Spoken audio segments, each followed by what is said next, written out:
Chase throws in the flat. Pass is complete to Clayton. First down and then some. Goodbye, Mark Clayton.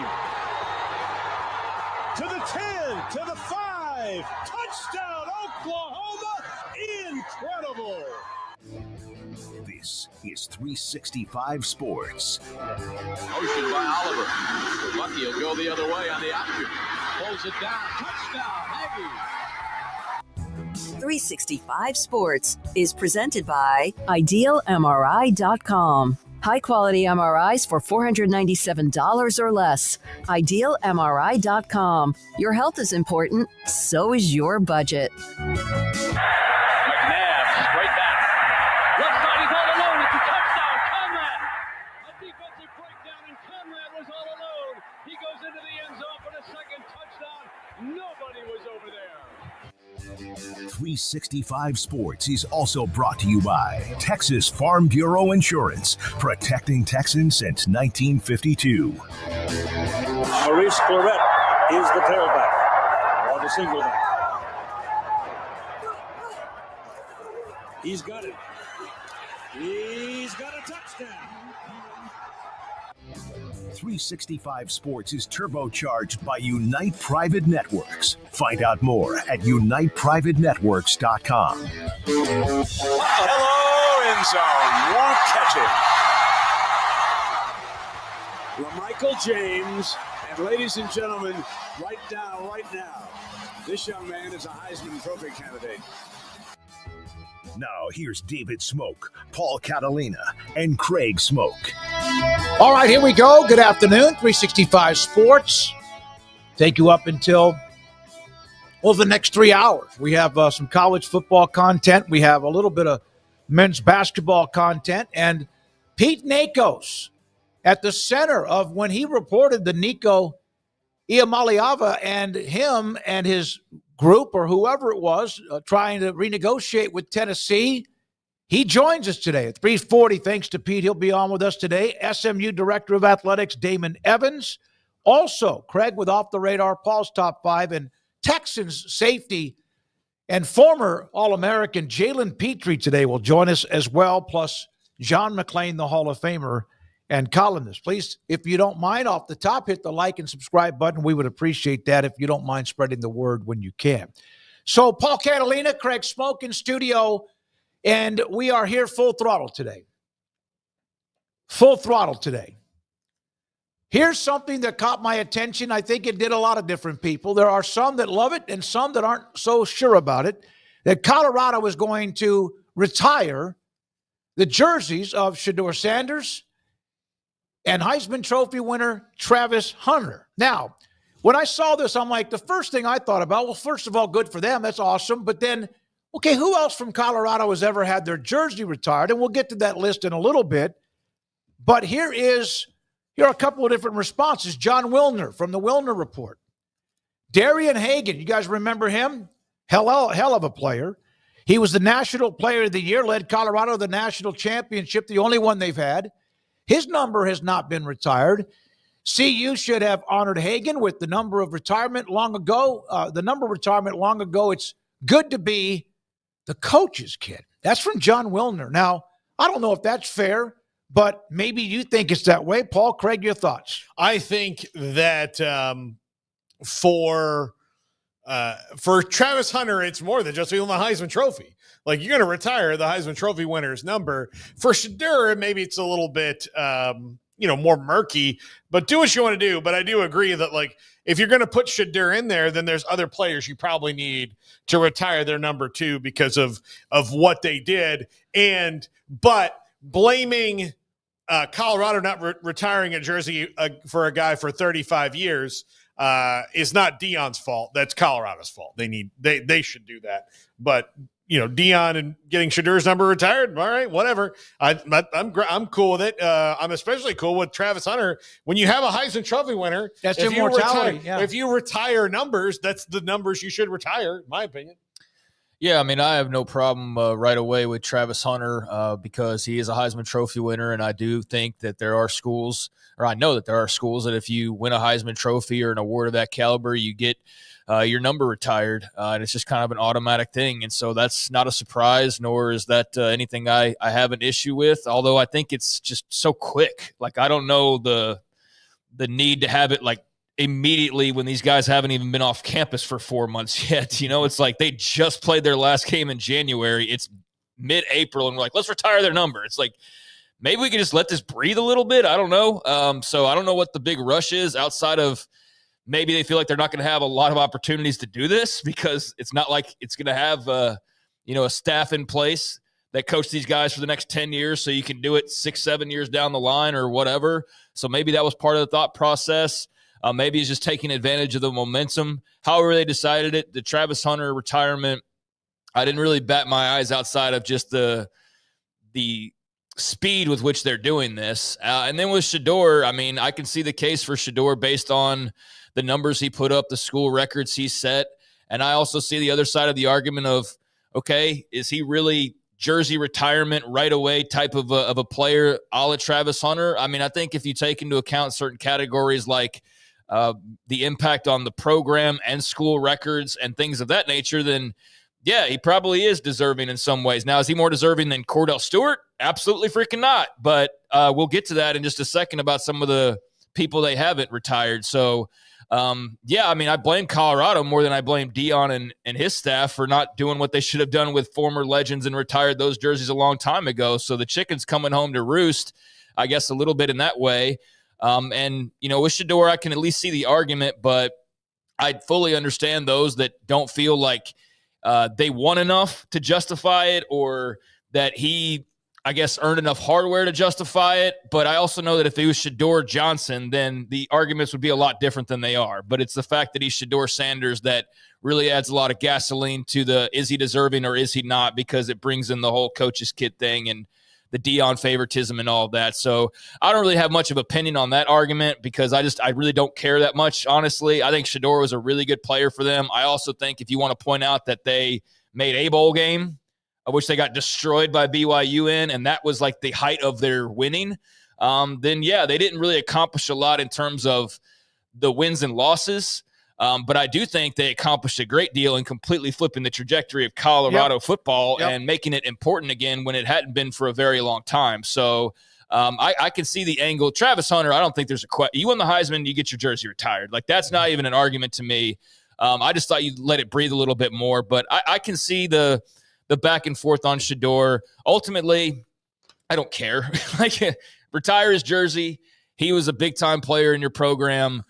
But it does make you wonder of, like, what are the qualifications moving forward, and are we going to see this a lot more often from Colorado, or is this a special set of circumstances because it's Shedeur Sanders and Travis Hunter and they were Deion's guys? Rashaan Salam has his number retired. Tragically, of course, lost his life in 2016. Bobby Anderson had several records during his time at Colorado. He has his number. Joe Romig, his number, two-time All-American.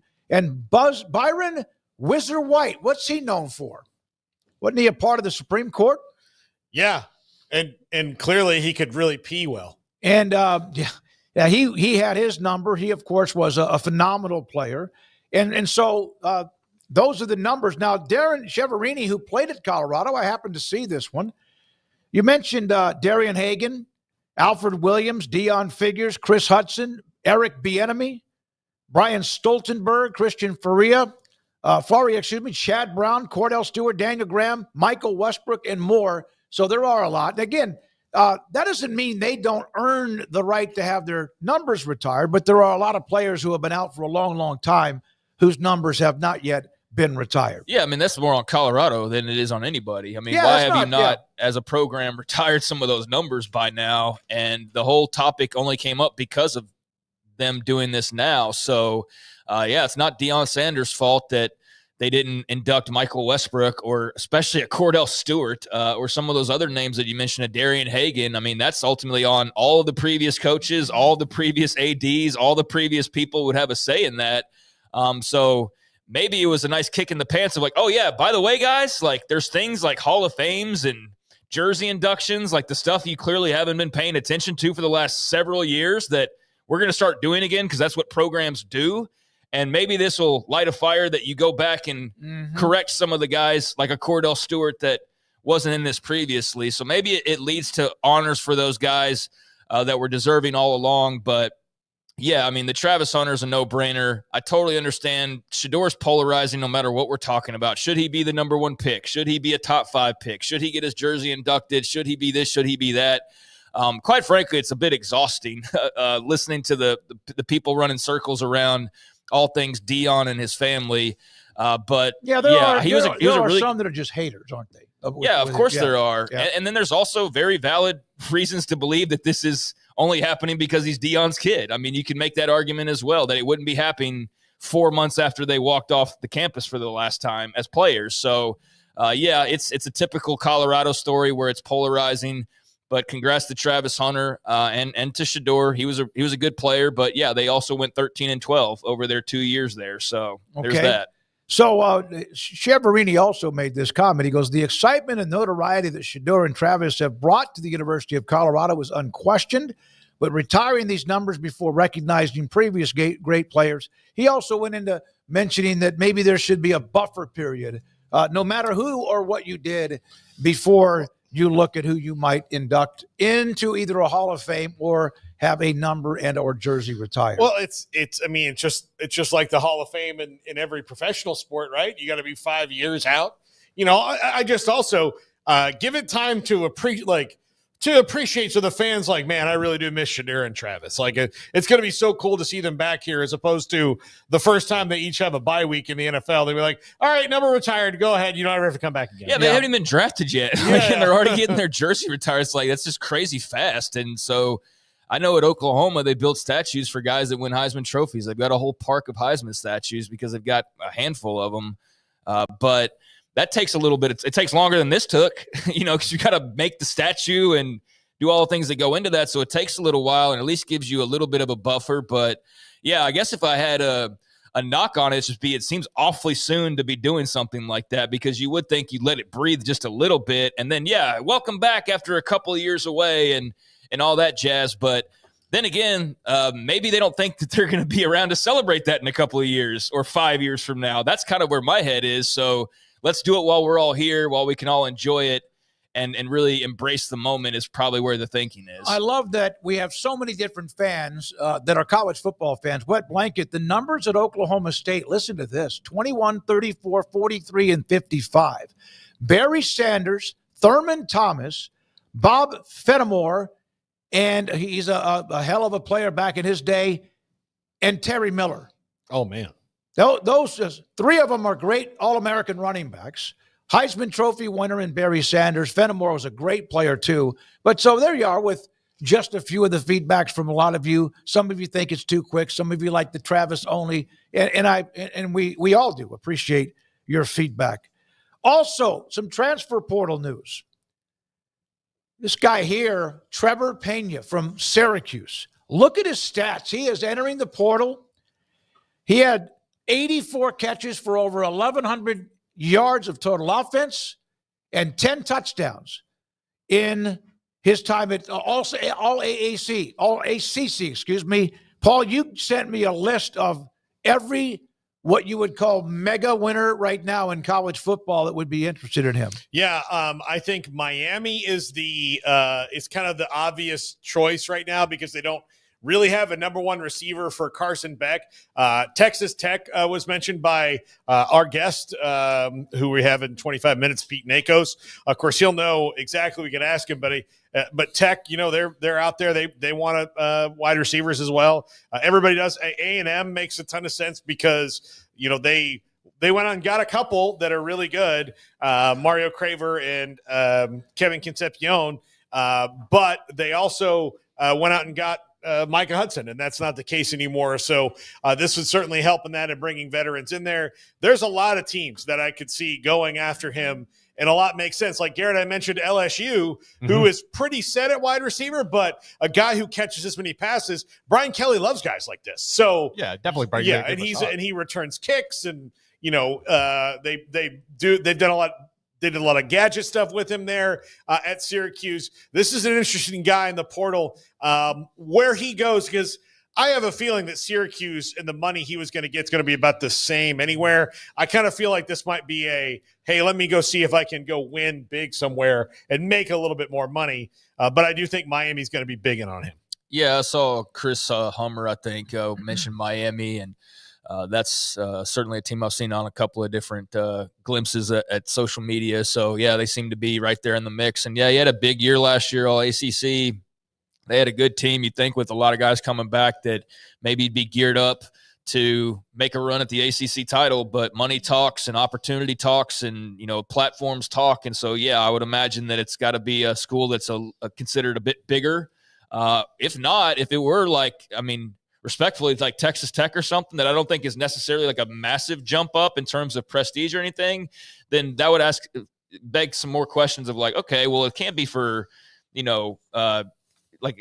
it just money, or is it like, what are you chasing after? Miami, I can kind of understand because it feels like they're a playoff level team. Now, maybe you think Texas Tech is, or maybe you think some of these other schools that we haven't mentioned are more in line with that. So yeah, don't know what he's looking for because it wasn't success. They had that. He had a quarterback. Apparently they were paying him well. So yeah, I guess he just thinks there's a bigger pond out there to go swim in and make a bigger splash in. So yeah, if that's Texas Tech or Miami or wherever, somebody's going to be getting a really good player. We'll have Pete and ask him about it. But again, he had not really done much in his career. He had 24 or 5 catches prior to last year, and he blew up with 884 catches and, again, overall 10 touchdowns. Also, this is a good one, and this looks like a really good fit. Stanford's Emmett Mosley, the 5th, has signed with UT. ACC, here's another one. Freshman, 48 catches, 525 yards, 6 touchdowns. Got a little length to him, and he is now already signed with the University of Texas and Steve Sarkisian. Yeah, he's only going to get bigger and stronger too, and this is a nice fit for the offense. He's got 3 years of eligibility remaining. This is a nice pickup for Texas. This is a really, really nice pickup for them to buy on a guy who just was just a freshman, has multiple years of eligibility, and wasn't playing with someone like Arch Manning either. Yeah, I could certainly see the appeal for him. Stanford's just a program that's totally just there at this point. Obviously, a situation with a head coach getting fired at a point in time where you're not expecting it, and didn't sound like it was real fun when he was in the job. And now you've got an interim coach, and so you have none of those worries or concerns heading to Austin. Sark's the guy and will be the guy. You know who the quarterback is. You know all the talent around you. It's not going to be entirely, on your shoulders. You're going to have a lot of other guys in that room. They're going to push you and make you a better player. So I could continue to go on. I don't think I need to. That's a pretty obvious choice if you had that opportunity for him to go and take that. And man, in like 5 years, I'm going to be really interested to see how many wide receivers Sark has put in the league that are homegrown, but also all of these transfer guys like Matthew Golden and the Alabama guys, and now him and whoever else you want to add to that mix, because they're going to always have a quarterback and they're always going to have wide receivers and offensive skill guys. But with the rate that they're putting players in the pros these last couple of years, they're going to have 10 plus guys probably get drafted this year. Mm-hmm. It's going to be. Yeah, they're in that mode because some schools go through these modes and they had been forever. They go through the mode because they've got a really good coach who's got guys that are going to be NFL ready, having played for him, but also because of the transfer portal and the fact that you are at the top of the food chain. So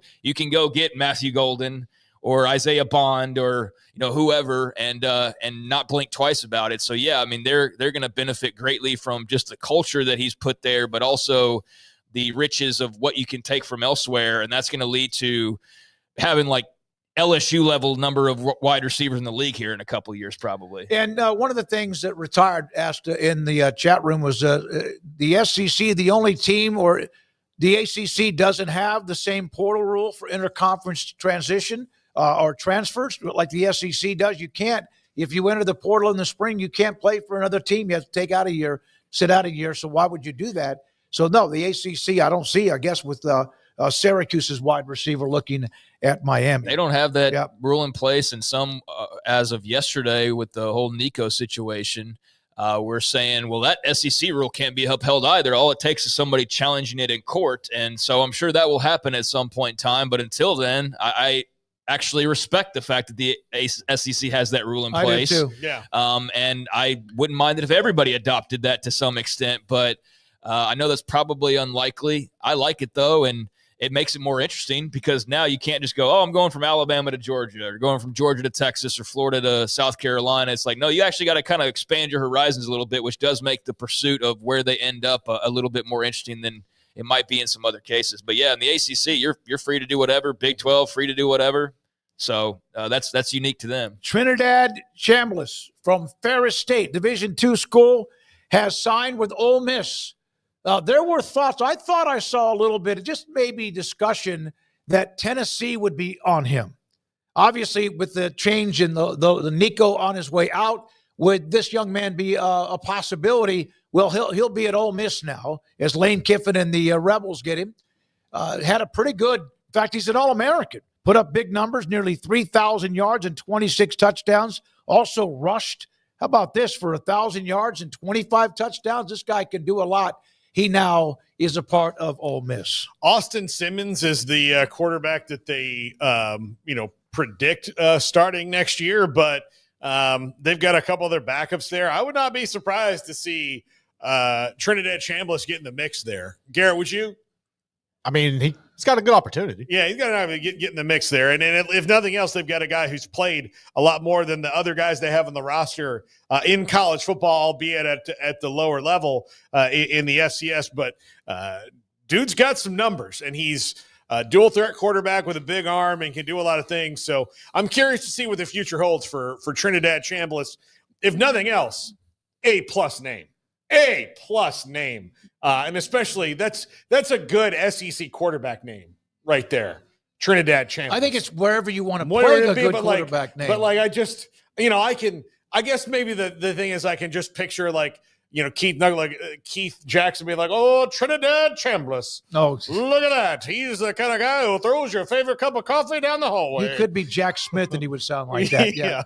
But I didn't realize he had over the 4,000 yards and a lot of it 2,900 passing, 1,000 yards rushing, 51 touchdowns, Craig, and they won the Division II national title. Yeah, I mean, Austin Simmons is supposed to be the guy, but I know the teams need depth. They need competition. He's very productive, and obviously Lane Kiffin knows quarterbacks, so I'm not going to question his moves at the QB position. And so, yeah, there's obviously something that he sees that he likes, and we'll see how much it actually comes into play for Ole Miss this season, but that is an interesting pickup. All right. This one here, I thought he was Jaden Ott, California. This guy is spectacular. He has entered the portal. Max, with that note, he'll join the show, I believe, on Thursday. A fantastic player. Had a huge year a couple of years ago. He's good, really good. And now, my goodness, I bet his phone had already been ringing off the hook or whatever you want to call it, whatever it does these days. He is available. And he will get a ton of calls. Apparently, according to most of the experts, Craig, his first and loudest calls have been from the Sooners. And he fought through some injuries last year, but this guy, I asked Jake Spavital, who coached him at Cal, about him, and he said, that guy he is everything you want. He is an unbelievable player, can do anything. And he said, when you have a guy like Jaden Ott in your offense, you can pretty much go, okay, let's drop something new and different, and he'll be able to do it. So he was the best kickoff return man in the country in 2023, or one of them. He's fantastic. Well, I think he's an excellent player, so his jumping into the portal definitely made some waves last night, deservedly so. And quite frankly, I'm not knocking the rundown, but in terms of actually star power, he should be the very first guy that we mentioned. I mean, it's not even close in terms of production and appeal at this level. So, that's a big-time player. I don't know how unexpected it was that he was jumping in.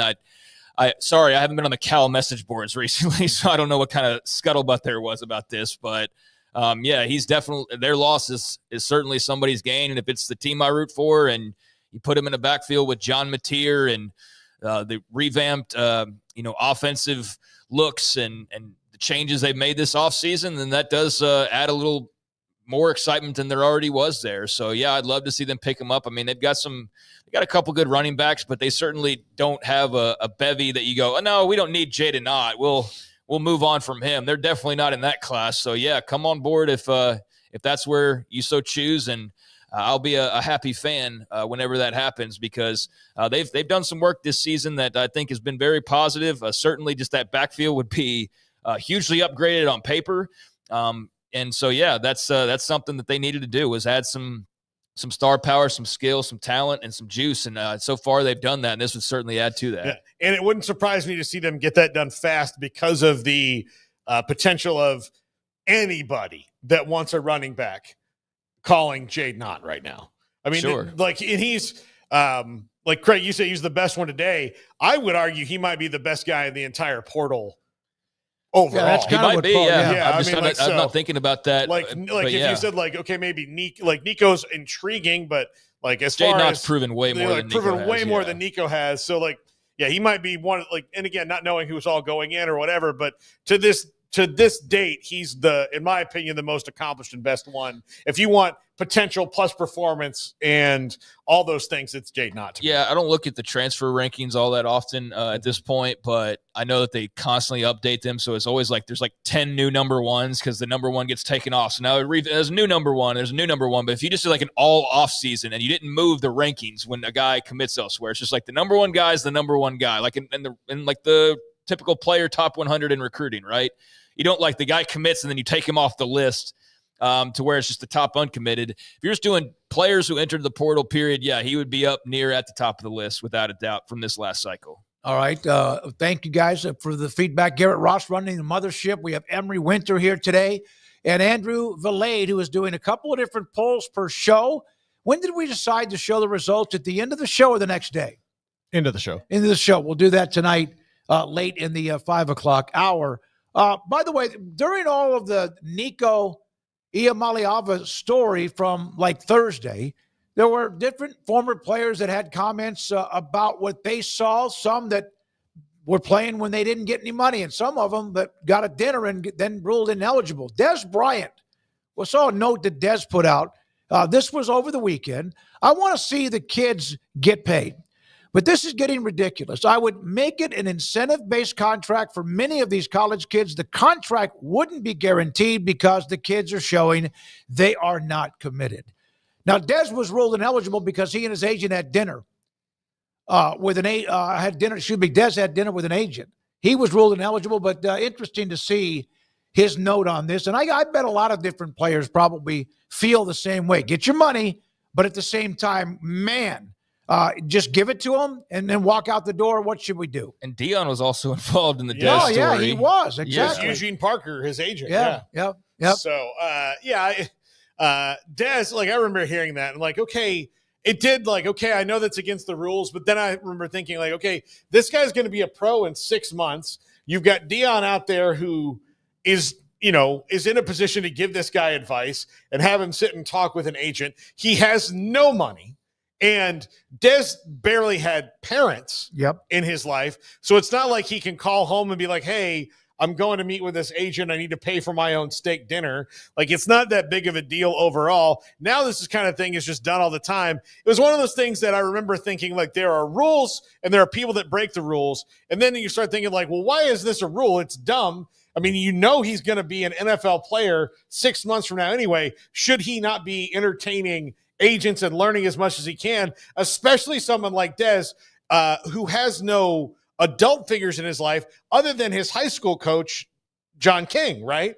And John Outlaw, sorry. And he's gone. Yeah, John. So the late John Outlaw was his coach. So as far as that's the only real adult stable figures he had in his life at that point. And the coaches at Oklahoma State who can't say anything about it, and they can't facilitate this either. So yeah, maybe it would be good just to let somebody who grew up in literal hell like Des did to maybe, go and talk to somebody who, and I think Dion did have his best interest at heart. Dion couldn't get anything out of Des. It was not malicious. By the way, on back to the Ott thing for a second, because somebody in the chat put this up, and then Craig, please, with your follow-up. The Office fan, Sam Franklin from Oklahoma, running back, entered the portal today. He had a huge year 2 years ago at UT Martin and then didn't do much at all for Oklahoma. So there's a note about the Oklahoma running back depth chart. Yeah, thanks for that.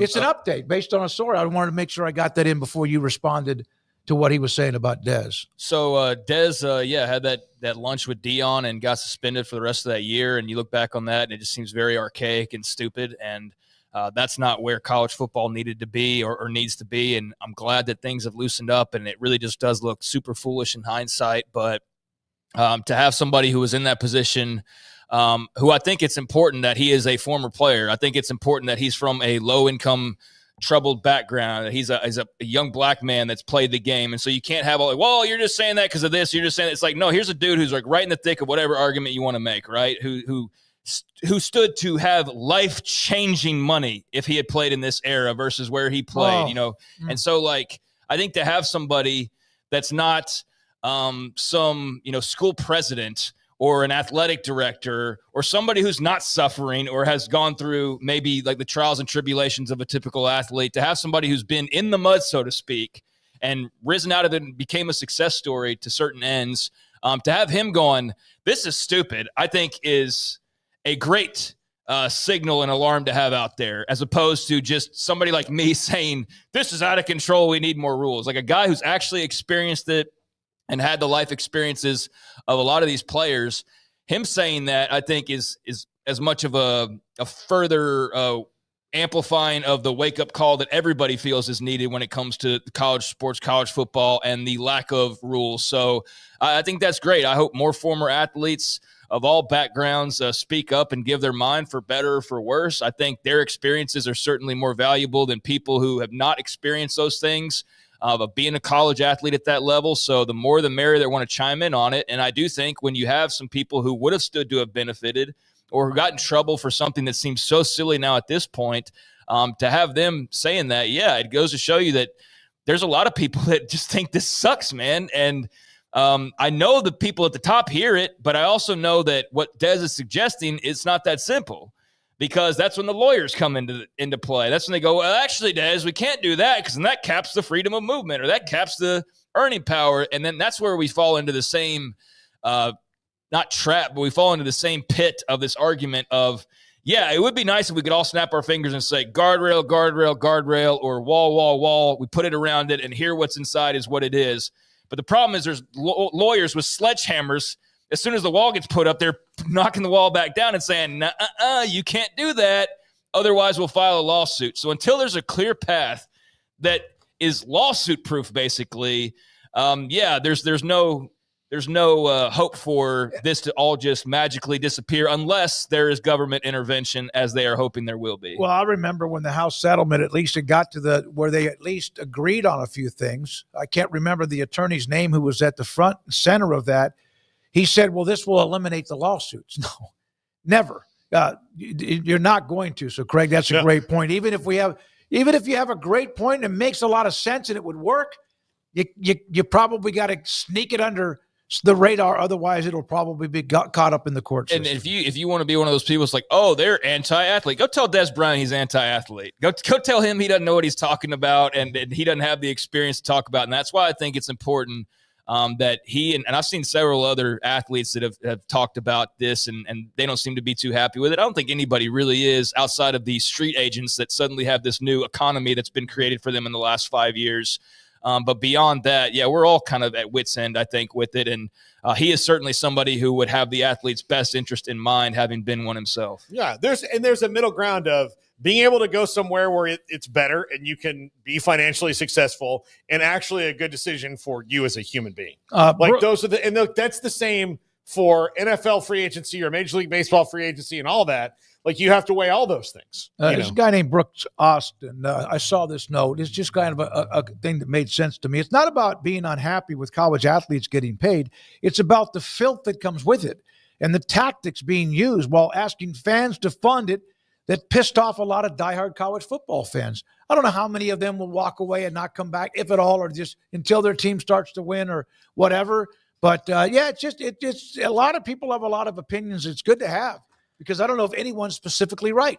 No, I mean, you're dead on. That's the majority of people. I'm speaking more to the person who's probably in Dez's mentions or would otherwise be in another person's mentions who said the same thing. Be like, oh, you're anti-athlete. And it's like, no. And I talked about this a little bit yesterday. So that's why I think with Dez, you can't play that dumb card and try to do the straw man argument. And you're right. That's what most people feel is, hey, go get yours, boo-boo, and go make your money. But like, when you're threatening on the eve of the spring game to hold out if you don't get more money, that just sucks for the game. It's not good for college football as a whole, as a sport. And so, yeah, I don't think anybody who really has college football's best interest in mind is anti-athletes making money. I think they're anti the way that they're making money and all of the lack of wrangling of street agents rolling around and offering up clients or parents / street agents offering up their clients, on the eve of whatever, spring game or the playoff, as we came to learn a little bit more yesterday, or like that stuff is not good for the game. To be on the verge of a playoff game and you've got multiple players or a couple players that are like, we're not going to play in the playoff game unless you give us more money. When you've gotten to that point, I think it's ridiculous. And yes, there are holdouts in pro sports, but not right in the playoffs, not on the eve of the first round playoff game. No, that stuff doesn't fly. So, the system's not in place to have it to where it's like pro sports, and until there is one, then it's going to be like this. But I do agree that the money part's not the problem. It's how the money's being moved around and the way the players are being moved around. When we come back, Pete Nakos, he was at the center of that Nico Iamaleava story about renegotiating. He went through a couple of 2 or 3 days where people were throwing darts at him. We'll hear from him, and also where does he see Nico landing, and if others were interested, are they still interested in him? Plus just the overall last few days and the transfer portal. Damon Evans, the new AD at SMU, will join us today at 4. We are 365 Sports.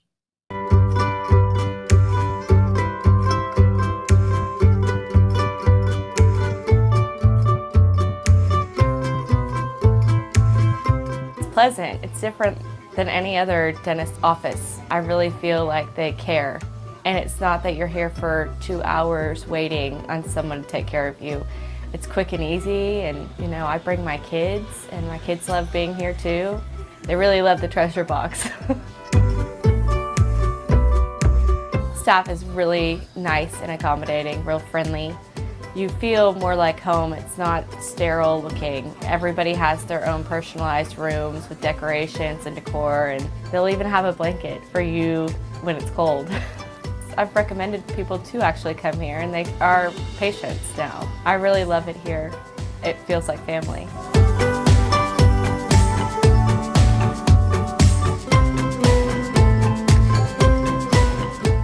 Right now at Berg Colgin Ford, we're bringing you an offer that's as big as America. Employee pricing for everyone. You pay what they pay. That means you drive home a new Ford F-150, Bronco Sport, Expedition, Super Duty. From America, for America. Employee pricing for everyone at BK Ford.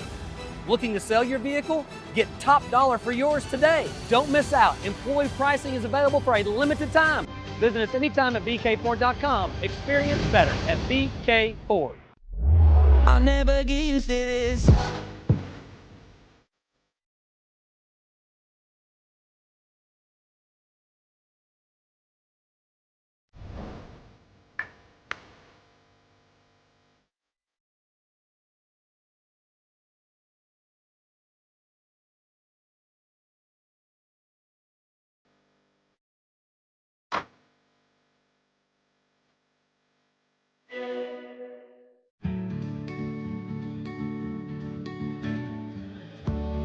Whatever it is you wrangle, whatever seeds you sow, no matter what you nurture or what you choose to grow, at Texas Farm Bureau Insurance, we're proud to protect all Texans.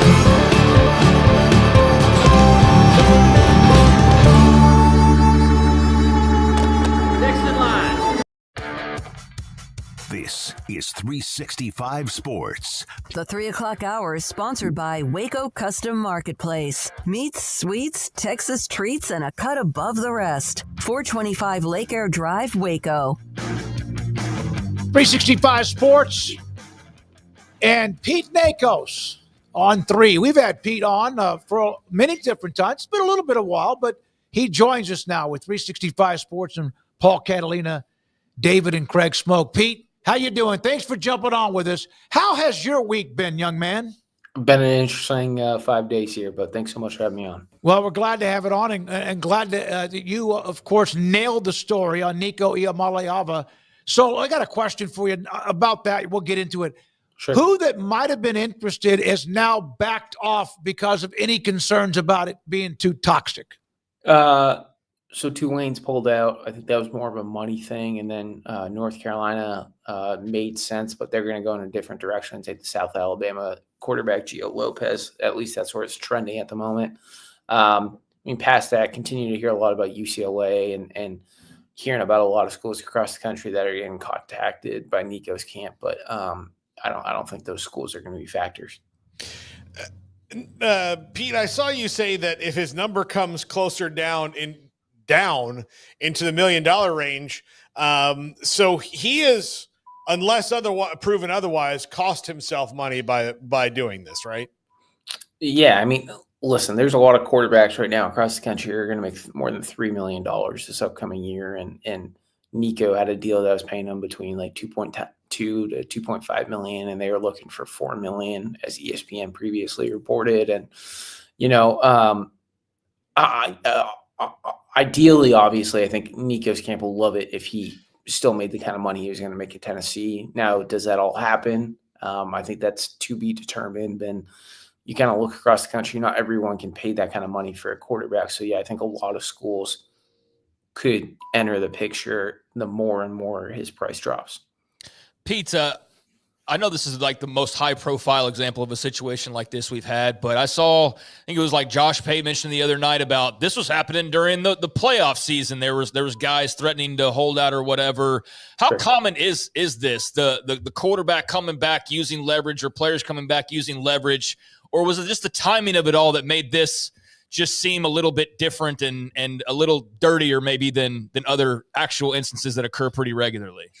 Yeah, I personally didn't hear a lot about the CFP thing. I know Josh Pay brought that up, and the more I hear about it, the more it tracks. I can't name any other instance where we've really seen this play out on this level. I think a lot of this has to, there's Nico, the quarterback, and then there's Nico, who has a lot of people trying to help him out and trying to get more money for him. And I think that those two separators have really, kind of come to the spotlight, if you want to say, in the last week.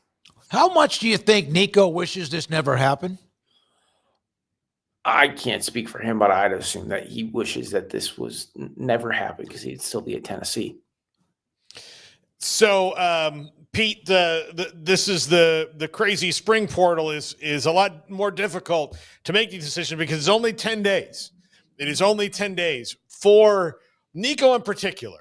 Sure. Do you expect this to be a day 6, 7, 8 thing as opposed to where certain guys, like I feel like Jaden Ott's going to come off the board in like 36 hours or less because he's going to have a lot of suitors and all that. Do you think it'll be more towards the end because now he has to wait for kind of the smoke to clear from last week? Yeah, so expectation is he's going to go in tomorrow. Now, maybe for some reason he pops up on Thursday. I can't predict when he goes in. That's up to Tennessee compliance. I've been speaking with some people today. I'm really interested to see how long it takes him to announce a commitment or find that next landing spot. And I think that's going to say a lot about the process. Because he is going to be the best quarterback available in this portal, but there's only so many teams that want a quarterback right now. And there's only so many teams that want to pay a price and kind of bring in a quarterback that comes with everything around him. So I don't know how long it's going to take him. It's definitely going to be an interesting situation to watch play out if it goes into a day 6 or 7, like you mentioned. What's been some of the feedback that you've received just from talking to various coaches or your sources about Dan Lanning being public or talking to Josh Heupel and alerting him, and just the whole situation itself. A lot of people wanting to point to this or maybe hope this is a turning point of sorts. Do you see it that way, or is this just kind of a unique story? And what's kind of been the national feedback, I guess, if you will? Yeah, I was talking to a head coach at a G5 earlier today, and he said, "Man, I hope this gets them to bring back take back the spring portal." I don't know if that's going to happen. Obviously, this is a great example of why the spring portal brings some chaos to college football. I enjoy covering the transfer portal. It's a huge part of my job, so I'm not going to say that it needs taken back. But obviously, a lot of head coaches are not a fan of it. And then in terms of Dan Lanning, I mean, I think that just says a lot about Dan Lanning calling, Josh Heupel and saying that happened. Now, I don't have that directly from sources. I know it's been reported in a lot of places, but if that did all happen the way a lot of people have said it played out, then kudos to Dan Lanning. Pete Nico's on 3 with us. Had the story about Nico Iamaleava and the renegotiation or whatever you want to put. Let me ask you this, Pete. How long did you have that story? And what was your reaction when you pushed send? Because you were absolutely right. A lot of people, including Nico's father, said some awful things. But when you have it and you feel good about it, did you have it even a day or two earlier than that, or is it when you sent the story? Yeah, this was a story that came together quickly on that Thursday. And funny enough, I had a doctor's appointment in the morning, came in, sit down in the office, and the first phone call I get is Nico's going in the portal. And I'm like, I don't fully believe that. Let's make some more phone calls. And from there, it kind of took off, and it was, okay, so some things are actually going on, and stuff like that. And it moved quickly. It all came out that day. And yeah, I mean, once you press send, it is what it is. What we do here, I feel good about and trust my sources. And I got called a lot of names though in the 24 hours after that, maybe a little bit less than that. Well, Pete, it was really great work, and I think a lot of people don't even know the work that goes in. Like, the decision to post something like that is not also like, even if I'm sure you had like, all right, here we go. Was it that like that? Yeah, I mean, it wasn't an automatic, like, let's run to this to the presses. It was like, let's make sure we're right, and let's make sure we have the full picture of what's going on. And, I know some people like came after me and said, "Oh, this has been going on since December." I was like, okay, yeah, sure, you're right. But like, at the same time, like, this is all going on in real time still. So, I didn't think it was ever going to end up this way, right? Like, if I had a crystal ball in front of me, did not think it was all going to work out the way it did. If you don't mind me asking, how difficult was that time, knowing you were right and yet having to deal with, things being thrown at you? Yeah, you kind of take it. You got to take it in stride. Thursday night, going home wasn't the easiest thing I've ever done. But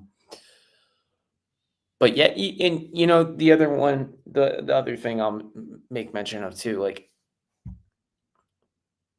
Nico in Tennessee could have put it all to bed by him announcing shortly after that story came out, or on Friday, that he was, evolved for life, that he was locked in, and they did the absolute opposite of that. Pete, Jaden Ott went in the portal today. Sure. California running back, hellacious player. Yeah. Where is he? Is he now the number one guy if Nico is not? And is that Oklahoma? Who is that going to be? I really like right now where Oklahoma sits, just from talking to some sources around there, and don't think it's a done deal just yet, but definitely think the Sooners are in the right spot to get it done. Trevor Pena from Syracuse jumped in the portal today. There are a lot of teams out there that want a wide receiver. How fast do you think that moves? And is it Miami, Tech? Who's involved in that one? Yeah, I think Miami and Tech are, the two early teams to watch. He's in the portal. I'd imagine it's going to move fairly quickly. He's going to be one of the more talented wide receivers to go in from everything I know. And always something kind of comes out of the woodwork. But I think those two schools are going to be two ones to watch, and whoever gets him is going to get one of the better backs, wide receivers in the spring portal. Pete, who's going to play quarterback at Tennessee that's not on the roster now? Your best guess is my best guess. I think they're trying to figure out in real time as well. I can imagine. And let me ask about another quarterback who's been in since December, Jaden Rashada, looking for, I guess, what would be school number 4. Yeah. Now, what has been the news or scuttlebutt on him? Because he is really at a crossroads in his career. Yeah, so he visited Western Kentucky, I want to say like 2 weekends ago. He's not going to be a hilltopper. It doesn't seem like it's going in that direction. UConn and and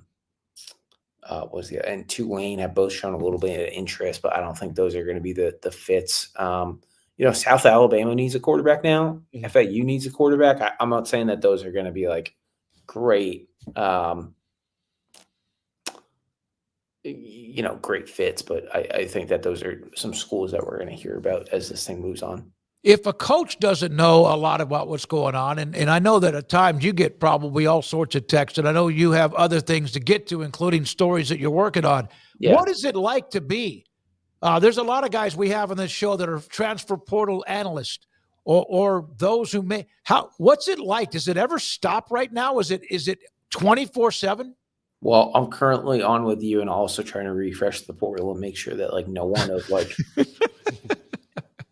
no one that is legit like goes in. So yeah, it's I love it. It's crazy. It comes in bursts too. Like I'll sit around on a Sunday this weekend with the portal and all the compliance directors across the country want to take the weekend off.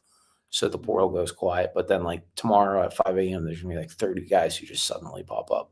Well, hey, I want to tell you this. I've been doing this a long, long time and saw what you did last week. You've done other good stories, great stuff before. You did a great job. Your owner had your back, among others as well. Yeah. Congratulations on having the story, Pete. Doing it right and continue to do it right. We appreciate your time. I appreciate that. Thanks so much for having me on, guys. All right, Pete Nico's on 3, as imagine. He said it's the portal, refreshing it constantly because it just never ends. And appreciate him. And I even if you're 100% right, man, you still kind of have that, damn. And then when you have Nico's father saying what he said, which was ridiculous, and again, that's his son, whatever, the emotions of getting involved with that are way too high and too toxic as far as I'm concerned. When we come back around the corner, SMU AD Damon Evans, what are your thoughts about anything that he said that we already had said, discussed, chewed on because of the story that broke with Nico? Anything he said after what, as of now, that surprised you? I don't know if it surprised me, but to hear him say it, that like now he's definitely cost himself money. That's the cautionary tale too. Like, okay, it's a smart business decision if you get more money. It's a dumb one if you've now cost yourself maybe $1 million. Yeah, I mean, nothing too surprising. I think it's pretty much all been out there. It's just good to get his perspective on, kind of how it unfolded, I guess, from his point of view. But, not surprised that this move may have cost him some money because it was so public and in some ways embarrassing. And who's crawling over themselves and others to go and get a guy who's just held up his team on the verge of their spring game? I mean, there's got to be something to that. You want a talented player and all that, but so, let me welcome in the daddy who was just on Twitter lying 10 hours ago about this whole thing when clearly he was lying. Mm-hmm. And let's bring him into the fold because he seems like really good for the locker room culture and being around. And his son may be a great player and Nico may be, a great dude, but clearly there's a group around him that's also involved. And I don't know that at this point, if you feel like you got a pretty good team, that's something you want to introduce. Like, why introduce something that could poison your locker room, even if he himself is, a terrific player in person. So I don't know. I don't know these people. I'm like Pete. He's like, I don't know what Nico's thinking after all that. I'm not going to try and speak for him, but you got to be some level of embarrassment. I mean, the way this has all gone down. And you know what? He's still going to make probably $3 million or whatever the case will be for him. But yeah, it's not unfolding the way that they clearly thought it was going to unfold last Wednesday or Thursday when they had this grand plan of, I know what we'll do. We'll use all this leverage and we'll demand you give us more money or we're going to enter the portal, not thinking this might blow up in your face. And sure enough, it did to some extent. If he goes and wins the Heisman Trophy next year at wherever he goes, then they'll get the last laugh. But the odds of that happening are pretty low. So yeah, now I'm just interested to see where he goes. I'm interested to see who wants to take him on. He's still a talented player. He's still a 5-star. He's still a guy that every school in the country was basically trying to go and get just a couple of years ago. So that's not seemingly gone anywhere. But who wants to take the PR and, the potential risk of whatever comes with him that we've seen kind of exposed over the last few days. Yeah, I don't know where he's going to end up. It'll be interesting someone's going to pick him up. He's a quarterback. He can play. My question is that if Tennessee knew that Nico was getting to this point and they knew the relationship was souring, how quickly were they contacting somebody else about being a quarterback to come visit and play for them? Well, I mean, I'm sure Friday morning they, had their people on it. Like, I mean, clearly this was very unexpected to them that, like, he, That's the other thing. He did it when there was not any great quarterbacks left, basically. Now you're having to have Gio Lopez or whoever jump into the portal, and then you're screwing with other programs. Now, great for him. That's an awesome opportunity, and I'm sure it's a great chunk of money that he otherwise wouldn't have had. So it does have its side benefits, but those weren't intentional. They weren't doing this to benefit Gio Lopez or any other quarterback that might get some collateral benefits from it. So they played it well in theory with the timing and the leverage and all of that, but they clearly didn't expect that their bluff would get called or that this would get blown open the way that it did and that the reaction would be what it was. And I think that, and I'm just totally speculating here, but I do think there's probably a mindset now for players and their parents of we get whatever we want, because why wouldn't you think that? You all do basically at this point. And I'm not saying that as a negative, but you probably do feel like, what are they going to do? Start one of these freshmen over the guy who just helped lead you to the playoff, even if it was more of the defense and more of the running game than it was just him. There had to be some semblance of thought there, because it's pretty clear to me they didn't think that it was going to go the way that it did. To the point of, if you did, then you'd think you'd have a landing spot lined up. So, Tennessee, you don't want to pay? All right, fine. I'm going to X, but you don't have X right now. Or because of Pete's reporting, he popped the bubble and they did not have a landing spot. And they didn't think that part of it out. They didn't think that far down the road, and I don't blame them for that. Nobody really saw this coming clearly, including Josh Heupel. So everybody was kind of blindsided by it, and it's chickens coming home to roost in some ways for him and his family, and we'll see how that sorts out for them in the coming days. And I'm very intrigued by where he ends up and then what the rest of his college career looks like. General Ursus, and then we break. He said, I miss the old days when coaches and players made backroom deals and the players ended up with keys to a set of keys to a convertible. Hell yeah, man. $100 handshakes, money envelope in the locker after the game, the good old days. Yeah. All right, good stuff. Thank you very much. Damon Evans, the new AD, Director of Athletics at SMU. He is next, and this is 365 Sports. Waco Custom Marketplace. I saw a picture. It was the Cowboys who came back to the Star in Frisco to start working out during the offseason. And Brian Schottenheimer, their head coach, had this big spread of, guess what, Garrett? Mud bugs? Yes. Yeah, it was Crawfish City, baby. Catfish and all that, shrimp, everything you could imagine, the corn, the potatoes, and Waco Custom Marketplace here in Waco on Lake Air Drive has that for you. You could order up until, sometime Thursday now, 30-pound sacks of live crawfish. The last time I saw it was less than $4 a pound.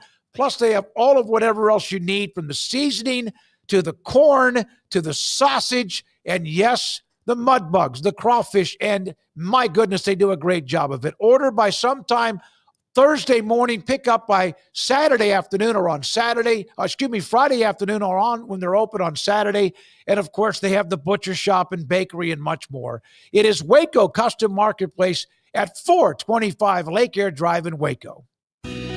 Let Camille Johnson Realtors guide you seamlessly through the process of buying your dream home or selling your current one. Commercial, farm and ranch, or residential, Camille Johnson Realtors can smoothly and successfully lead you through any transaction. With a team of 28 experienced agents who are excited about serving you, Camille Johnson Realtors services the entire greater Waco area. If you're in the market to buy or sell, contact Camille Johnson Realtors, 104 Midway Center in Woodway, or find them online at www.camillejohnson.com. Camille Johnson Realtors, elegant, charming, warm. Welcome home.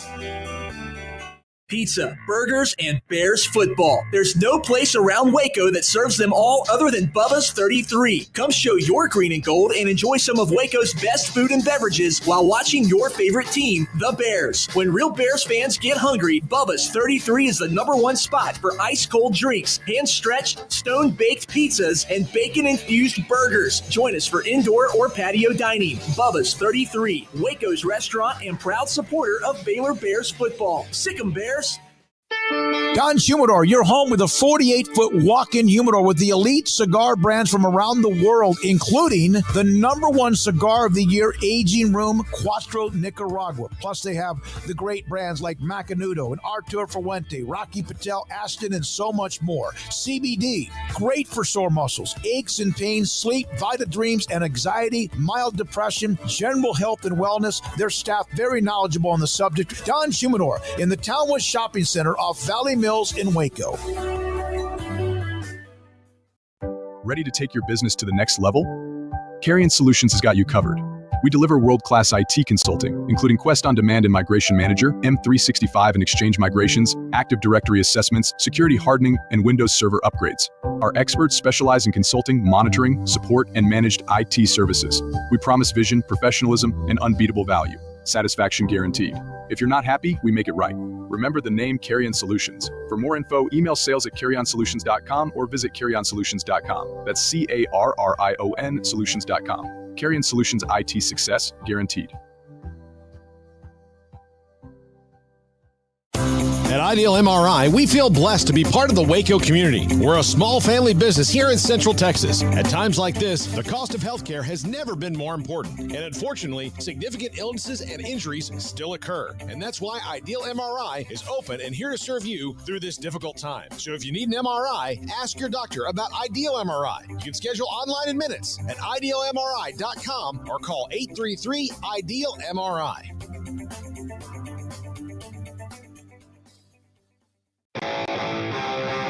This is 365 Sports. Text us at 254-339-1122.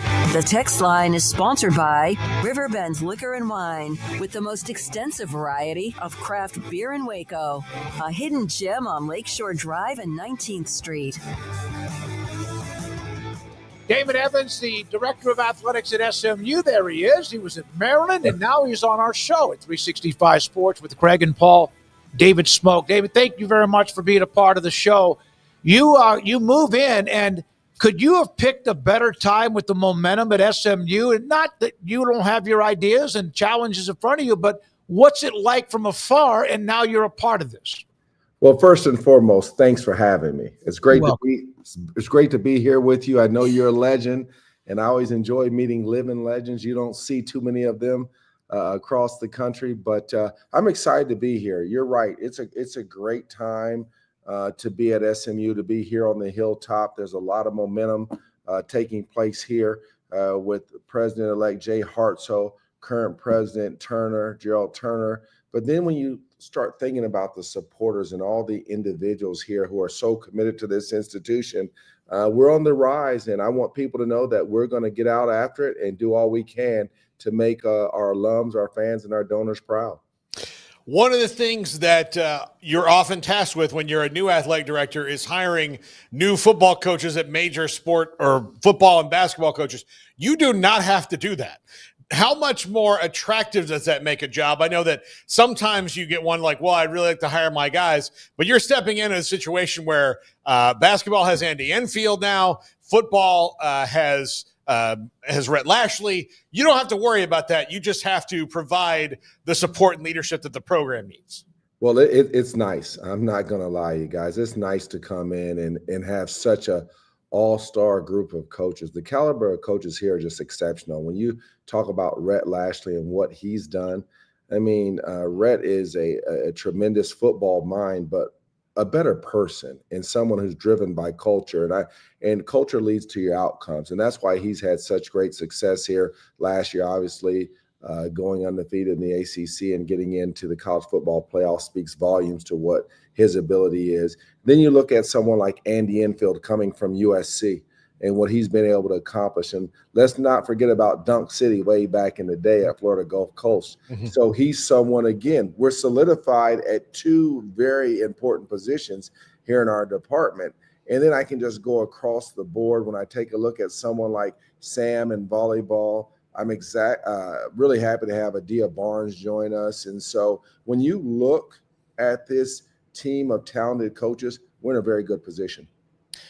What did you know when people would have brought up SMU to you prior to all of this? What kind of came to mind? I mean, obviously SMU had their period there, the 80s, 90s, and all the way up to just recently, where the death penalty, and that's kind of what I think most people probably thought of SMU. But in terms of the school, the location, and all those different types of things, what were you aware of, and what have you learned already in being on the job about that institution?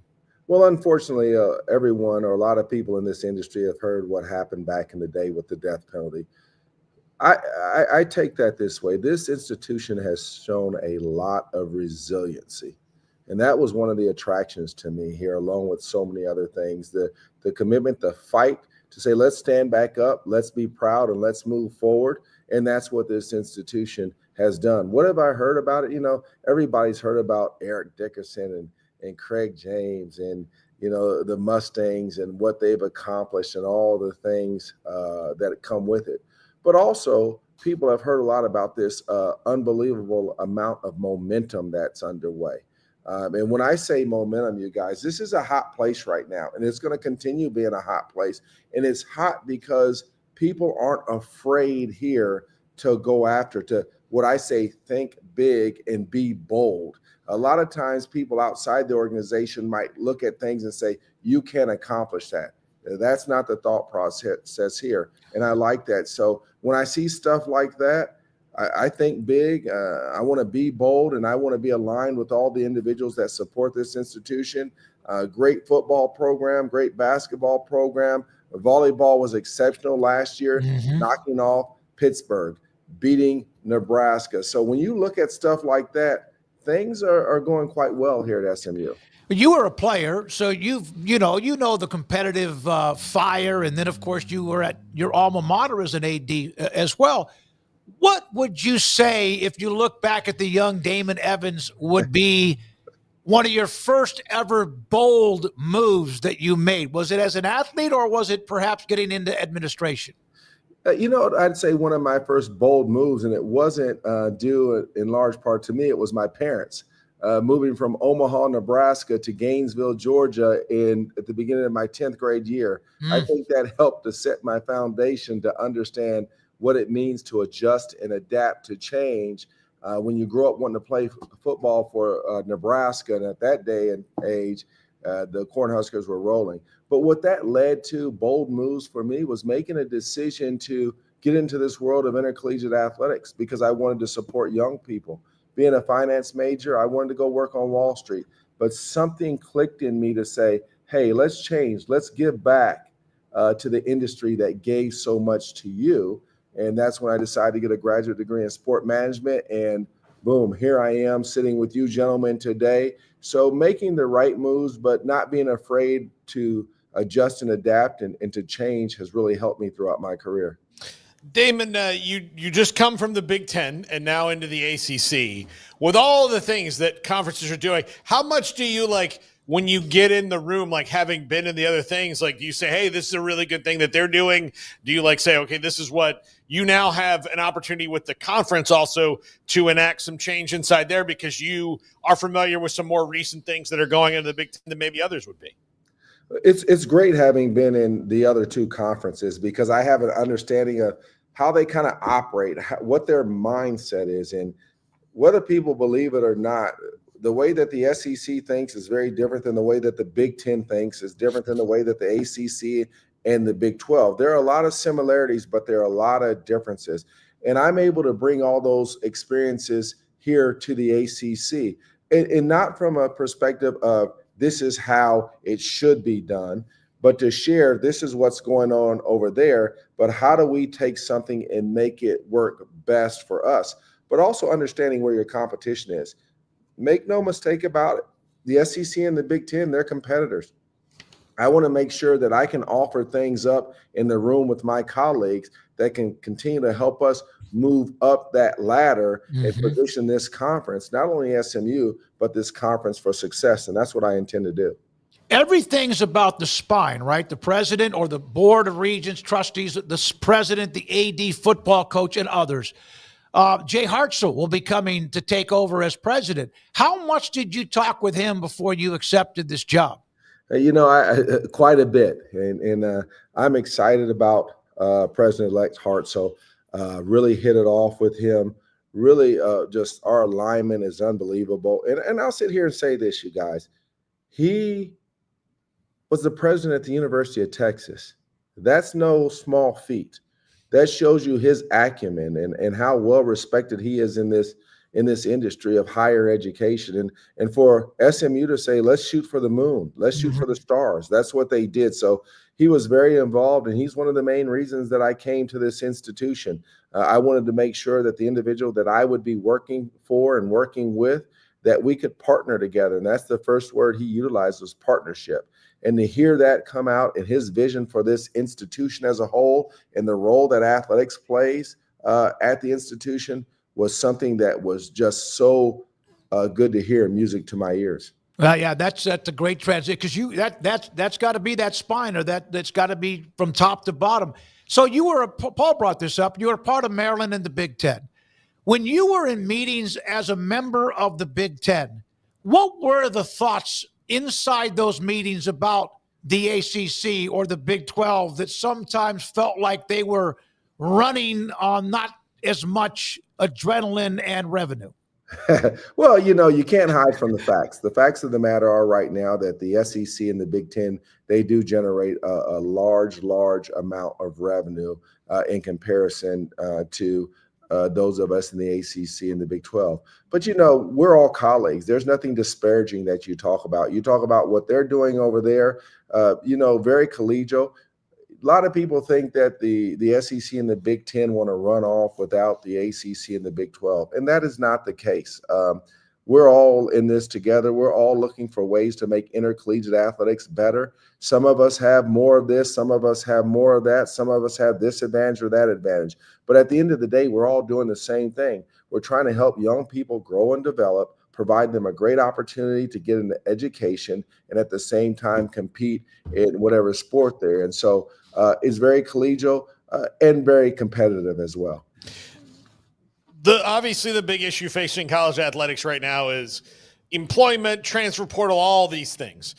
Do you believe collective bargaining is the solution moving forward, or is there something else that can be done? Or are you in the camp of Congress has to codify something? What are your thoughts on that?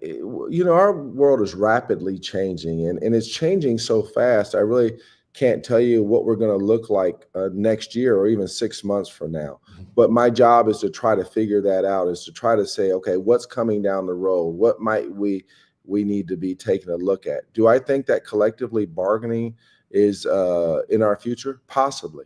I don't rule anything out based upon what we've seen transpire in this industry. A lot of people don't like the term employee for student athletes. We've moved from what some might call the collegiate model, the amateurism model, to now this model where we're sharing revenue and where we brought collectives in, where we've created free agency. We do need to get some control around that, obviously. We need, when you sign a contract with a young man or young woman, they need to be held to the contract just like the institution does. This can't be a one-way street. How do we get there? Maybe we need to collectively bargain to do so. Maybe we need some help from Congress to do so.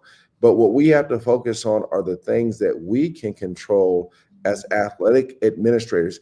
And we gotta tell a better story, because I think to a certain extent, our industry has lost the public's trust. We got to gain that trust back and make people understand what we're doing to enhance and enrich the lives of student athletes. Damon, how much can your own life experiences of being an athlete, overcoming things, and as just a human being overcoming things, how much can you share with that to help younger kids who are going to make mistakes? I do it all the time. I always talk about my journey with student athletes, not from a perspective that I had to walk up the hill and it was snowing outside and it was cold and all this stuff, but to say what this world did for me, what playing sports did for me, the doors that it opened for me. I always tell student athletes this: when you graduate from college, that degree is a key. It's a key to open the door to opportunity for you. It's a lot easier to get through that door when you have that key than when you don't. You got to try to pick the lock. You got to kick the door down. You got to bang on the door. So I share why I got into this business and why I want to help them in moving forward. Sometimes, kids listen and it resonates with them. Some of it times it doesn't. But what I found is if you show them that you care about them and that you want to help them reach their goals and whatever endeavors they choose, then I think they know that you truly care. Who's the first person to be there for you other than maybe parents or family whenever you needed that little, you got to get up off the floor? It's interesting. I have several people who did that for me. A gentleman at the University of Georgia who worked in the academic and student development unit by the name of Robert Miles was very influential in my life outside of my family. Then I would go back and I would say this as well. I've had people such as coaches, Vince Dooley, who passed away a couple years ago, was significant in my life. He recruited me, but then he gave me an opportunity to come work at the University of Georgia, then supported me to replace him as athletic director. He was always someone I could lean on when I was having difficulties, when I was having challenges. But I look at a lot of those individuals came from that world of intercollegiate athletics that became mentors, and someone who's still with me now, who's been with me everywhere I've gone, from Georgia to Maryland to now SMU, a gentleman by the name of Dave Muai, who advises me on everything that I do. I don't make a decision without him professionally, and a lot of times I talk to him about personal situations as well. Last thing, you're at a school that's like shooting up the charts with all the things that have happened with the ACC in the playoff, and we mentioned the coaching staff and everything. Is SMU actually still is there yet another surge that SMU could experience with all the changes we see in college football, or is that going to be hard to do? This is the beginning. There are many more surges to come from us, and I don't say that from a position of arrogance. That's not where that comes from. But we've got to keep this momentum going. We can't let this momentum stop. We can't rest on our laurels. We can't just be excited to be in the ACC. We can't just be excited to say, hey, we're here, we've arrived. We've got a lot of hard work to do, fellas. And, being in this position, I'm going to work my tail off to make sure I keep that momentum going, that I work with this staff, that I work with this community, that we leverage the Dallas market. And I'm going to sit here. If you think we have momentum now, I would tell people to watch out. And again, no arrogance. That's just the drive and the determination that I have to make sure that we do right by all the people who love this institution. Two things. You were born and raised in Omaha. Is that correct? That's correct. I was born on Offutt Air Force Base. Oh, I know Offutt Air Force Base. Yeah, okay. That's long time ago. and I'm not going to forgive you for not playing at Nebraska, because that's still, I mean, that's okay. That was a hard one for me. I started getting recruited by Nebraska after my 9th grade year, and I said, yes, I'm going to go there. And my parents said, we're moving. I almost lost my mind, but it worked out for the best. It worked out great with the great Vince Dooley. Hey, thanks a lot, Damon. Good luck. Thanks for your time. We appreciate it. Thanks, gentlemen. See you soon. You. Damon Evans, AD at SMU, with this is just the beginning. Yeah, they got a lot of work to do, but, man, it's been a nice almost a warped speed from where they were to where they are. Hey, if I'm in the athletic department business, whatever job, SMU is a great place to be right now, because they fought their way through, almost 40 years of being on the outside, and are now have this big opportunity and alumni who are motivated.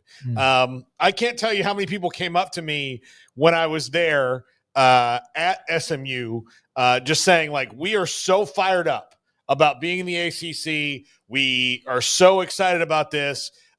Everybody is the universities, the alumni are all in lockstep with each other, which is great for the new president, the new AD, the football coaches, the basketball coaches, everything, because they really do want to make this work. And they know that they enter at a precarious time, and they're taking a large amount of risk to get it done. So, I would think it'd be real attractive to be at SMU right now. Yeah, I mean, it's a big city. It's a metro. You're right there in the Highland Park, University Park area, which is the nicest, one of the nicest parts of the entire metroplex.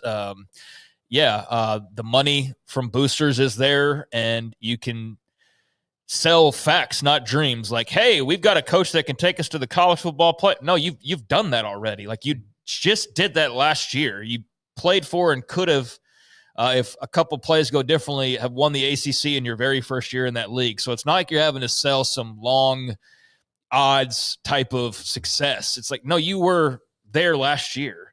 You know what I think of when I think of SMU now, though, and I hate that I had to bring up like the death penalty because that's starting to go away. But I had to ask him, like, what do people think of SMU that aren't from Texas or whatever? What do they first think of? And for the longest time, it was that. Now it might be that they're a happening athletics program with a lot of money. I'm still pissed they didn't play Texas in the playoff last year. Like, how do you miss that opportunity if you're the committee? It was one spot, SMU, Texas, and Austin. And instead you sent them separate directions. I hated that. I think that would have been so cool. Well, I can understand where you're coming from, but one of the things we also don't want to see them do is mess around with the seedings for any particular reason, but that would have been awesome. Yeah, it would have been way better. Who knows, 45-10 or 30-27. It would have been at least a hell of a moment. And you're talking about an ACC championship game that went down to the wire that it was basically a coin flip. So instead Clemson goes down to Austin. It's like, dude, the opportunity is right there to send SMU the death penalty 30 years later, send them down to Austin to play Juggernaut Tech. You know what I'm saying? Like, God, that would have been so much better than Clemson, Texas, and who was it? SMU and Penn State. Yeah, come on, man. Anyways, that was the flip to me of the first round of the playoffs. Is Clemson Penn State would have been a much more intriguing game. SMU Texas would have been a much more intriguing game, and then they had a perfect one in Knoxville of Ohio State and Tennessee. Yeah. So like you have that, and you're like, oh, okay. I felt they just fumbled that so badly last year. I know there's the reasons as to why, but it's like, man, it was right there, and you could have justified it, and it wouldn't have been that big of a deal. And the Penn State. Okay, if you're Clemson, are you madder about going on the road to Austin or to Happy Valley? It doesn't matter. No, well, it's a shorter trip. Yeah, but I mean, there's I don't know how much shorter, but it would be. I hate that we missed that opportunity because it might never come again. To where you have that opportunity to put. Well, with 16, who knows? So, like, for story purposes, if this was Hollywood, that would have been what you would have done. And I know probably a lot of people outside of Texas might not have cared, but I think enough people would have been like, SMU and the death penalty. Now, of all places, you're in Austin against this school of all schools. Like, that's just something that's always going to bother me. But he seems like a really sharp dude. Obviously, he's had a really successful career. It's nice to talk to him. And he's inheriting an athletics program that's in a really good spot right now. They've already made the move to the ACC. You're not like, where are we going now? You might have to in a few years because of whatever happens with the ACC. But for the time being, you're competitive. You've got plenty of tools for NIL. You've got the support of your boosters. Like, I think you're in a metroplex. I think you're in a really good spot, and you can see why that job's desirable right now. If they could ever just get a little bit of that energy from the city that they're in when it comes to attendance and all that kind of. And I don't know if that'll ever happen because it hasn't really, even when TCU had their runs when they've had it. By the way, he also at one point was a part of fundraising at IMG College in Winston-Salem. So fundraising as an AD, we know what that means as a part of the resume too. I'll also say this. So because we got Clemson and Texas, we did get like, oh, by the way, Clemson's quarterback lived here. Oh, yeah, he's from Austin. Okay. All right. Well, I mean, he played right there. Yeah, but, here's the thing about that. So do a lot of people. Yeah. No. Dude, they're right there. Yes, it's a trip down 35. Like, they're right there. Come on, man. Would have been some hellacious stories to read in the morning news or online or in the Austin American Statesman. And the old school 80s Southwest Conference bullshit vitriol that would have popped up in it. Oh, I would have loved it. And do you know what's so messed up about that? Wasn't it the fact that Clemson was the 12 seed, even though they beat SMU for the championship? That made it make even less sense. No, that's right. I forgot how they beat SMU, and SMU's the higher seed, and then SMU doesn't go to Austin. So, I'll forever be mad about that to the very minor extent, but I just don't know that we'll ever see that window of opportunity again. Maybe they thought, and don't quote me here, that they were helping Penn State was a better seed, right? Yeah. They were one of the better seeds, and by getting a home game, would it have been a tougher game? With all due respect, I don't know. Would it have been tougher to play Clemson at home or SMU at home? Both of them are good. Well, Penn State just bulldozed SMU, I mean, I don't know. They would have done that to Clemson, maybe not. But here's the other thing about that. I think that we need to send Craig to the last committee meeting, and before they make their decision, he needs to they just need to hand him the paper, and he can go, guys. I mean, storyline. This is so obvious. This is dumb. Yeah. Well, especially when you're saying it's all for TV. Yeah. No. Well, then there you go. That's a way better TV story. We do need to, and when they do have the college football playoff meetings, they're at the Gaylord, right? Mm-hmm. Yeah, they did Indiana Notre Dame. An hour and 20 minutes away. I think you see a lot of the riders going there. Brett McMurphy, Ross Dellinger. I know my way around the area really well. I have to go every year. You own a suite there. Yeah, pretty much. I should by now. Should. Yeah. All right. Very nice. Thank you to Brad Sutton, SMU Athletics, for helping set that up for us with Damon Evans. Enjoyed that. Who would have said that SMU would make the college football playoff before Baylor, Tech, Texas A&M, Texas A&M especially, obviously. But, TCU did make it, though, so they got in there. Texas has obviously made it. So, half the D1s or half the power schools have not quite half, because then there's Houston as well. But almost half have made it. But, yeah, I don't think people would have had SMU making it before A&M. Texas has made it twice. TCU has made it the one time. Was it 22? Yeah. And SMU last year. And A&M, Baylor, and Texas Tech have not, and Houston have not yet knocked on that, or not knocked on the door, but have been able to get into the deal itself. Thanks again to Damon Evans, the AD now at SMU. All right, so the NFL draft is when, Paul? Not this week, but next, right? So Craig sent us a list of the players who will be in the green room, or whatever that room will be, at the draft this year. We'll have Craig's off the radar around the corner, but let's come back and look at the names who will be at the draft. And we're not going to have time to analyze. I think there's 17 of them, but maybe some things that pop out. Want your feedback in the chat too. This is 365 Sports. Don Humidor Coffee Beans in the Town West Shopping Center off Valley Mills and Richland Drive in Waco. I need to go by there. I need to look at a humidor. I need to get one of those and see if they have something that is a humidor that is plugged in electrical. I've always used the old-fashioned humidor where you have pouches and the humidifier. My brother once had one that was electric. It would absolutely everything, all of the cigars he had in there were flawless. They were perfect. None got a little bit too crusty, and none of them got a little bit too humid or a little bit wet. He just lived by that. And so I'm thinking about doing that for cigars. And when I do smoke cigars, it's when I play golf.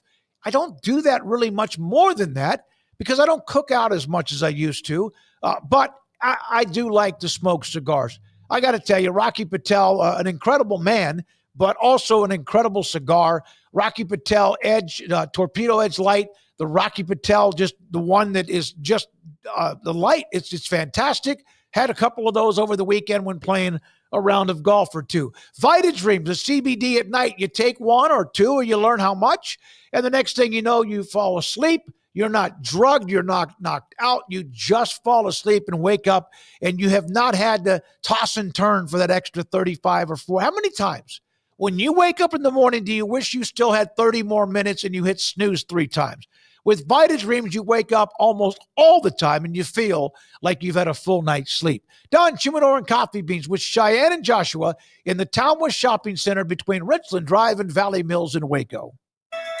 Allen Samuels House of Travel is a full-service travel agency with highly experienced travel consultants plus support staff with over a combined 150 years in the travel business. They are ready to take care of any travel situation for you, your family, and your business, and with the kind of knowledge to complete a seamless itinerary trip start to finish. They will search for the best deal to accommodate your budget from air to cars, ship to shore, hotel, and even meeting space. Name a destination and they've been there. They know the places to go, and international and missionary travel travel is one of their unique specialties. Alan Samuels House of Travel, celebrating 50 years in business. Call Connie, Sherry, Linda, or Bambi at 254-776-2560 or find them on Facebook or at houseoftravelwaco.com.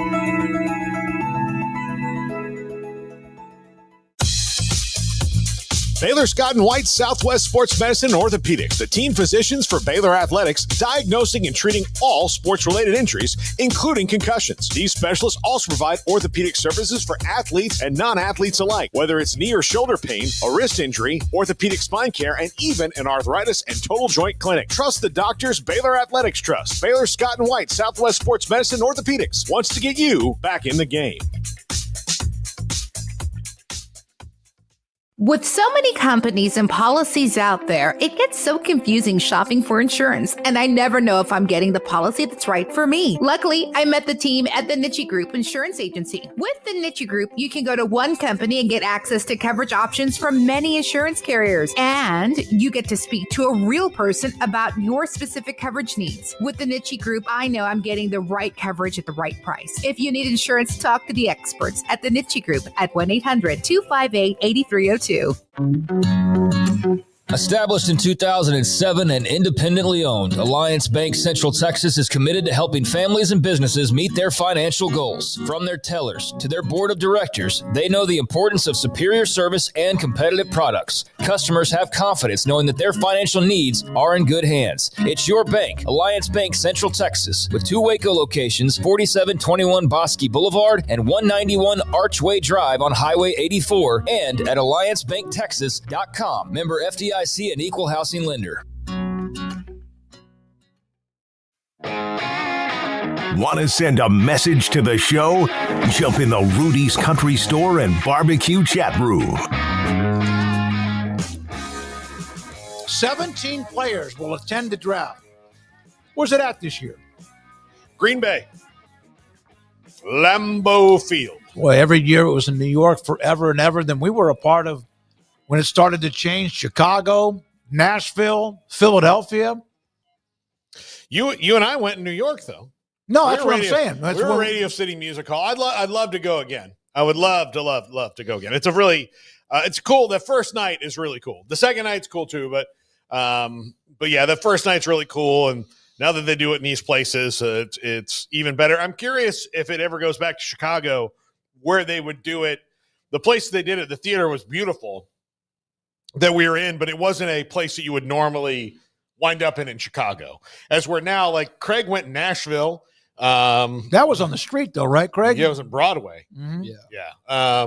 In a chaotic scene, I'm sure you thoroughly enjoyed.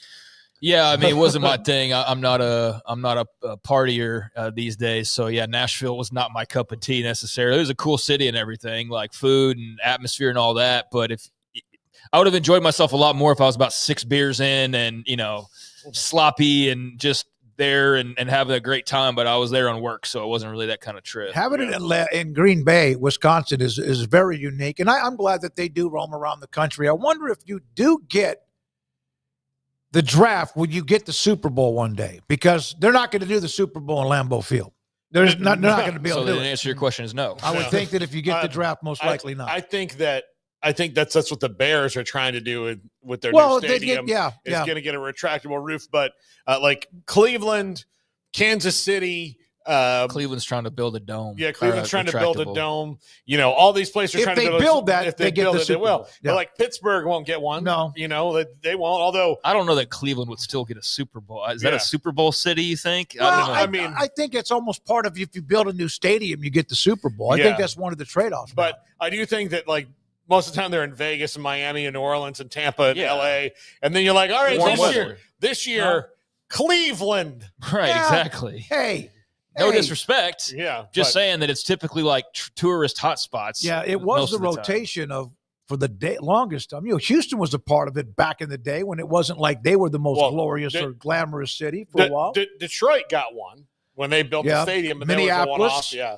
I think Houston's severely underrated, honestly. I really do. Like, I think it's a massive city, but I think it's severely underrated. And I was somebody who grew up an hour and a half from Dallas, so I was always like Team Dallas, but that's because that's where my family lived, and that's where I always went. And as I've gotten older, I'm like, Houston's got a lot more culture and a lot more zip to it than Dallas does, in my opinion. I still like Dallas fine, but I do think I vastly underrated Houston for far too long until I went down there a couple more times, and I'm like, damn, I actually really like Houston. Houston's pretty kick-ass. It's just so massive. It's of course, huge. most of those cities are. There's always that Dallas with the little bit of a snottiness and the way that they're thought of.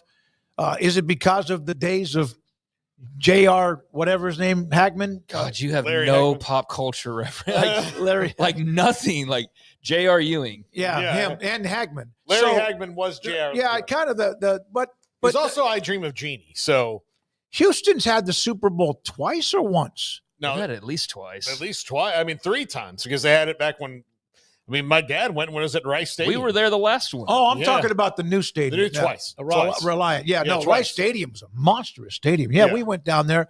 Oh, that time when Earl was parked his RV on the side of a hotel. Went back during not that far after all the things when you couldn't park anything large against a hotel like a parkway, a parking lot area, but he did. All right, here are the 17 players. Craig's off the radar also will join us after this. Here are the players who will be at the draft. How many of them will not be first-round picks? I think the one that has the best shot of not is Jalen Milroe. I think Jackson Dart's going to get picked at least at the end of the first round. Huh? I think all the rest of these people will be first-round picks. Tyler Booker is a guard tackle, so maybe not, but Ward, Hunter, Genty, Starks, Johnson, McMillan, Josh Simmons will be, Stewart, like they'll all be. When you said these people, were you being Ross Perot there for a little bit? No. Like, I'm just kidding. I'm kidding. No. No. Shamar Stewart, of course, is a guy that is a phenomenal disruptor. Man, Williams, the guys, Starks from Georgia, just both of them, just a bunch of great players. Great players. Anybody, Craig, you don't, other than Milroe, who's kind of a wild card? No, I think they all make sense. And Milroe is the outlier, and so there's obviously a reason they've got him in the green room. And I don't know if that's for him to be the Aaron Rodgers, the guy who's sitting there and crying by the end of the first round. You know, that whole storyline of who's the guy who has to sit in the green room until day 2. Yep. I don't know if that's what they're going for, or if they have intel that he's going to get drafted in the first round, because it's one or the other. Like, there's no reason for him to be invited unless you either think he's going to be your drama piece and he's crying in the green room, or you think he's actually getting drafted in the first round. Why else would he be there? No, I mean, there's no reason. Someone had to give him some intel because he could always say no, right? Right. I mean, Shedeur Sanders apparently said no, or I don't know if he ever officially got invited, but he's somebody who, when you see this list, they go like, who doesn't belong here in terms of what you're seeing in mock drafts and all that? It's Jalen Milroe. It's not even close. Who's the big, I guess, absence? I think for me, probably because we look at the Big 12 more often than not. Like for me, yeah, you see Travis Hunter's name, and I just expected to see Shedeur Sanders given where he is in the quarterback conversation. But Jalen Milroe's there and not Shedeur Sanders. I saw Shedeur apparently said on his podcast that he wanted to be with family. So he was either going to be in like Dallas or Colorado, I think, one of the two. And so maybe he had already decided that. I don't know if he ever got the official invite. I didn't dig any deeper than that. But I just assumed he would probably be there. And I also respect those that would rather be on the couch in their living room with 20 people around them and doing that rather than, being stuck in the green room like you could potentially be. Here's what I will tell you. Here's my biggest piece of draft advice for anybody who's going to have a draft party. Do not pull a Paxton Lynch and cry at a Wingstop. Not a good look. Not a good look. Don't ever cry at a Wingstop. No, don't ever cry at a Wingstop. Especially not on draft day. I don't on draft day. Like, what bad happened? You've got delicious wings and fries, and you just made millions of dollars. That is not even a happy tears event. That is like, things are going well for me. Yeah, I mean, Shedeur sounds like he's going to be in probably his home or whoever's home, and will be surrounded by loved ones. So that's where he'll be. He'll be that guy that I'm sure they'll have a camera there. Sure. For capturing them. I mean, I know he'll have cameras there. His brother will have a camera. They don't need ESPN to even be there. They'll have their own footage of it, full footage of it. But yeah, that was just a surprise to not see him. I just assumed that he would be. I mean, I think Matthew Golden's a great story insofar as, he's a player who got a lot more spotlight on him this year at Texas than he probably would have at Houston. Not probably, than he would have at Houston. I do think that's kind of what sucks about the transfer portal, though, is here's a guy who was a Cougar and then plays that 1 year, and now he's a Texas Longhorn going in the draft. And you're Houston, you're just like, well, thanks for all the stats over the years. You don't really even get to claim him anymore. And that just kind of sucks, especially when that would be a big deal for them to add another first rounder to the history. Does Houston get credit for him being drafted? No, we've all? Had this conversation. What about a history? No. I think they need to start saying that, though. I think some guys probably do it on their Monday Night Football intros, and I think that you look at the bio and it'll say Texas/Houston on there. So maybe his first Monday night game or Sunday night game, he'll go Matthew Golden, Houston, Texas, or whatever he ends up saying. But when he gets drafted, it's going to be University of Texas, and they will get credit for it in their history books. Yeah. Houston won't be able to say Matthew Golden's a draft pick. No, he's not. He played for Texas last, and so that's one thing I don't love about the transfer portal necessarily, and guys is hopping over. But, he really raised his profile. It worked out really nicely for him, and I'm a big fan of his game. So it's been interesting to see how much a part of the conversation he's been this offseason. And then Ashton Genty, really excited to see where he ends up. I think somebody's getting a hell of a player, and he was a great story this past season. And the resurgence of the running back and the importance of the running back. I know that Saquon Barkley, and not everybody's going to be a great star running back like he is, but we did have a stretch there the last 3 or 4 years. It's like, does anybody draft a running back in the first round? And he's probably going top 15 at worst. So I think that's a great story, and I'm excited to see where he goes. He's going, here's the 3 spots he's going. 6 to the Raiders, 10 to the Bears, or 12 to the Cowboys. Yeah. He's not getting past 12. And if he gets past 12, I am in the car on the way to Frisco, Texas.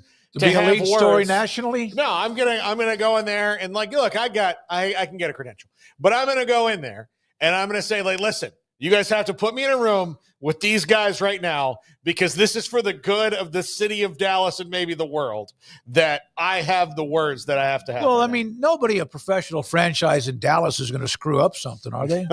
Or listen, I'll do the Nico rules where you can come in and ask me questions, but don't you dare bring a camera or a phone. Man, I'm not even going to get to that and off the radar because it just pisses me off even more. But yeah, for those that don't know, Nico Harrison, Mavs GM, had a private meeting with selected reporters. Yep. And I know we all love Tim McMahon, but I can't stomach any more of his reporting on this, honestly. I can't read anything else from him about this whole scenario.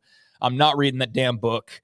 No offense. I can't bear any more of that story at this point. I'm trying to get over the breakup now. I'm on the other side of it where I don't care what the other side's doing anymore, but I have not second-guessed my dropping of my entire fandom at all. And especially when stories like today come out and you're having this total buffoon having a private meeting with reporters to try and massage the story and the narrative some more about why Luka's the bad guy and needed to go. I just think that's such utter BS. I thought you weren't going to talk about it. Well, I just did. So there you go. I said I wasn't going to talk about it off the radar. We're not in that segment. No, you need to let it go. Hey, by the way, there's a couple of polls every day that Andrew Valade puts up. One of them was to the Cowboys. There's a lot of chatter about Ohio State running back Travion Henderson, who had a huge championship game, had a big game against Texas in the semifinal.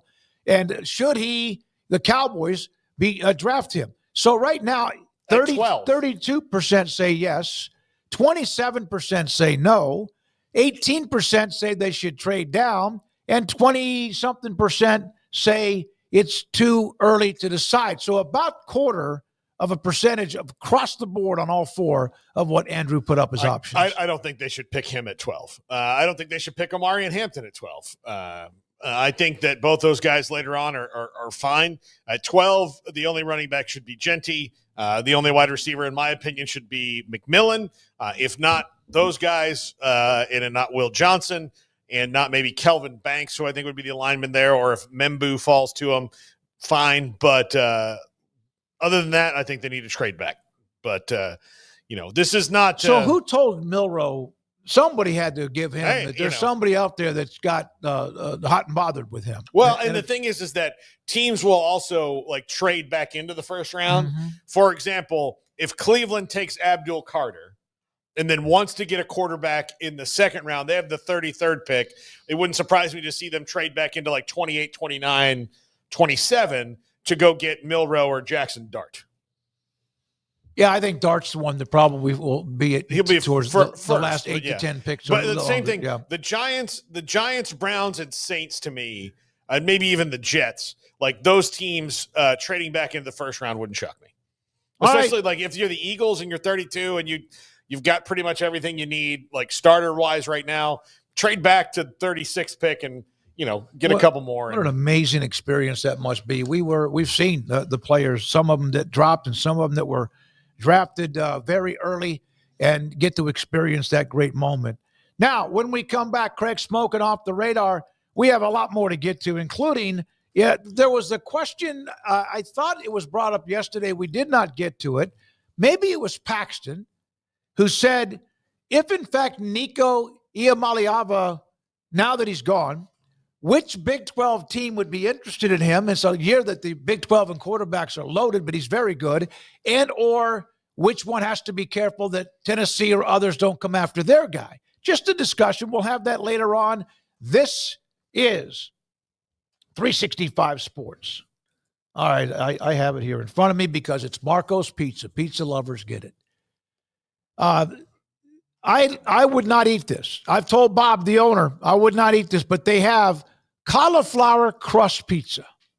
Now, I've heard it's really good for you. There's the calories very low. But if that's something that you like, maybe avocado toast or something like that, that's the opportunity for you. They do have that. He asked me if I would at least mention that, and so I have. Marco's Pizza, online, marcos.com. Pizza lovers get it. Fastest growing pizza brand in America. My favorite is the thin crust, pepperoni and Italian sausage, Magnifico, so it's loaded at the top with pepperoni and Italian sausage. I love that on my pizza. You might like something very simple, just pepperoni, or maybe you want a veggie pizza with a little bit, if you want to put some protein on it, you can do that too. Sandwiches, wings, soft drinks, and more. Marco's Pizza, 5 locations around Waco, Belmead, China Spring, Hewitt, Woodway, and Robinson. Marco's Pizza, pizza lovers get it. In our logo and advertising, we say we are people that you can count on. What does that mean? It starts with providing a quality vehicle and quality service at a fair price. But it also means we do what we say we will do, and we treat people fairly with respect. It starts by hiring great people. Good local folks who work hard with a caring attitude. Our employees are the real reason we are people that you can count on. Put us to the test and see for yourself that at Richard Carr Motors, we are people you can count on. Parenting is full of surprises. You never know what to expect. So after our son was born, I called my Texas Farm Bureau insurance agent to set up a life insurance policy in case something happened to me. Sawyer is now 2. And we'll soon have a sister. There's no one else I would trust with protecting my family. Stop by and see our agents at one of our 3 McLennan County locations. Coverage and discounts are subject to qualifications and policy terms and may vary by situation.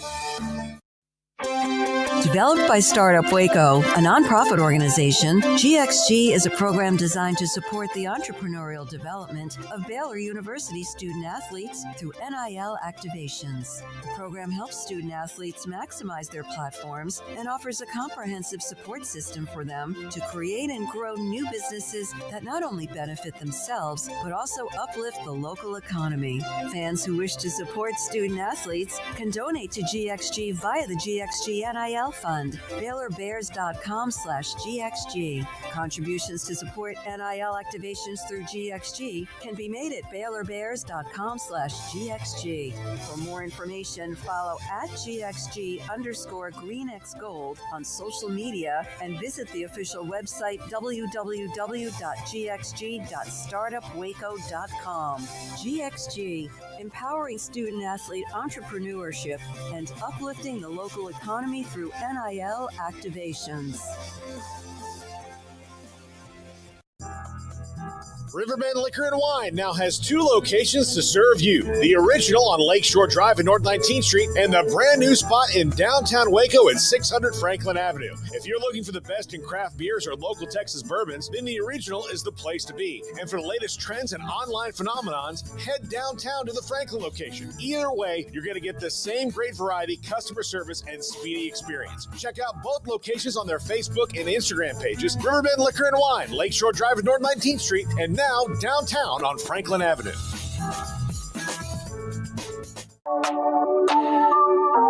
This is Craig Smoak's Off the Radar, presented by Alliance Bank. They take pride in making banking easy. AllianceBankTexas.com. Welcome back to 365 Sports Time for a little Off the Radar, taking a look at a grab bag of stories from around the sports world that are of some interest to us to discuss, and start off with a follow-up on a story from a week or so ago. Remember Kent State firing their head coach, and we weren't completely puzzled by the departure of Kenny Burns because, well, quite frankly, they're one of, if not the worst football programs in the country. But there was some other reasons as to why he was apparently let go. Put out a story today by the AP.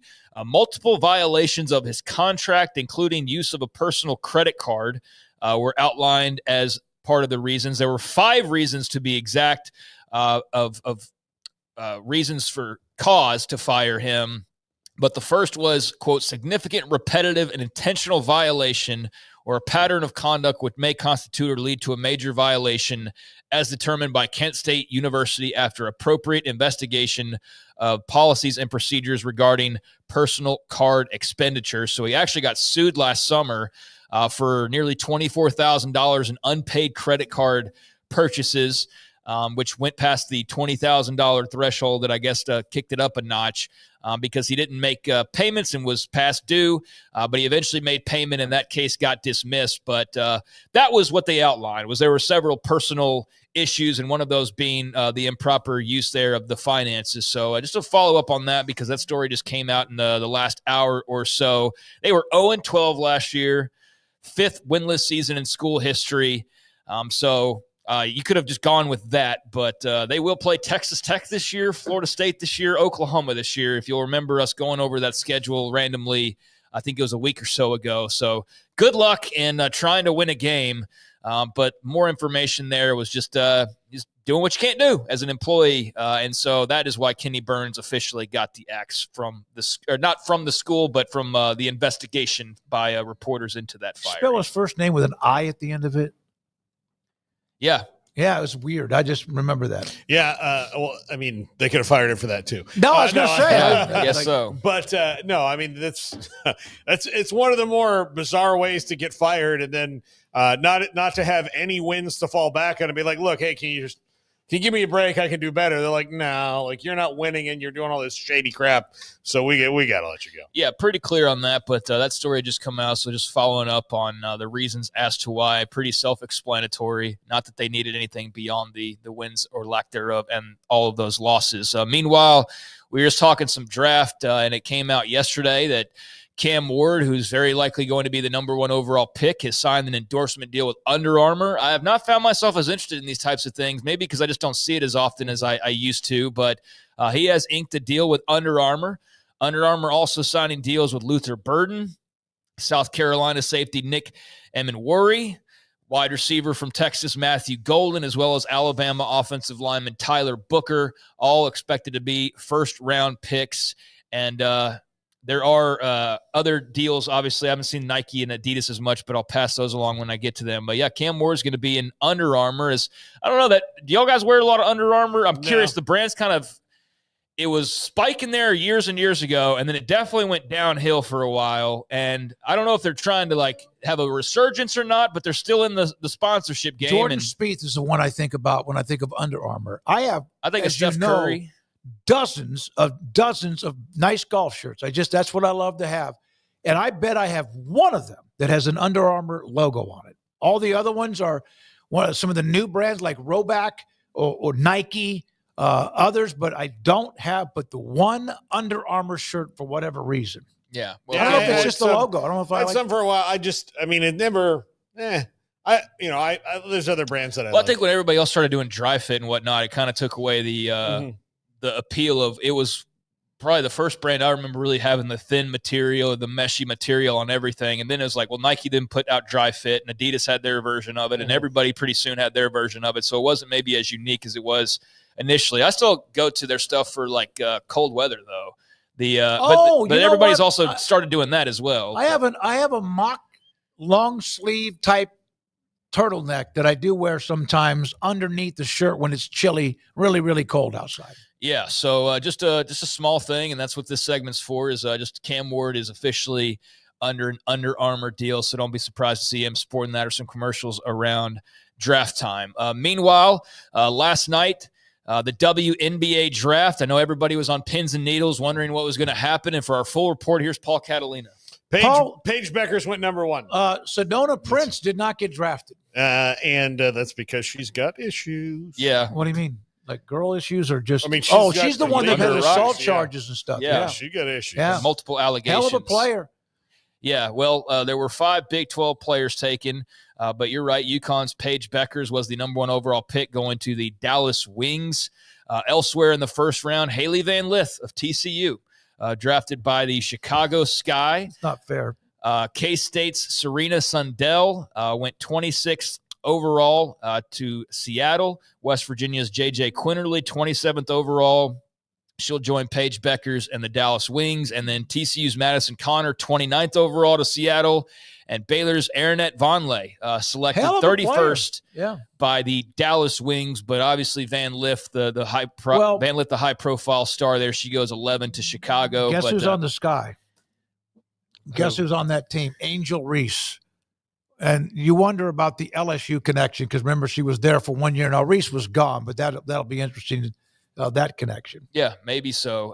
But yeah, Paige Becker's the number 1 overall pick there for the WNBA draft. Won the national championship, superstar type potential. And Dallas had like 5 picks in the first round because Garrett told me their record wasn't very good this year and he was watching who they're going to take. Yeah, I was dialed into that one. Yeah. Well, there was some speculation on whether she would choose to go to Dallas or not, or she'd try to pull like the Eli Manning card or, do the holdout if she didn't get to go where she went. There's at least some of that talk the last couple of weeks that I picked up on from Dallas radio.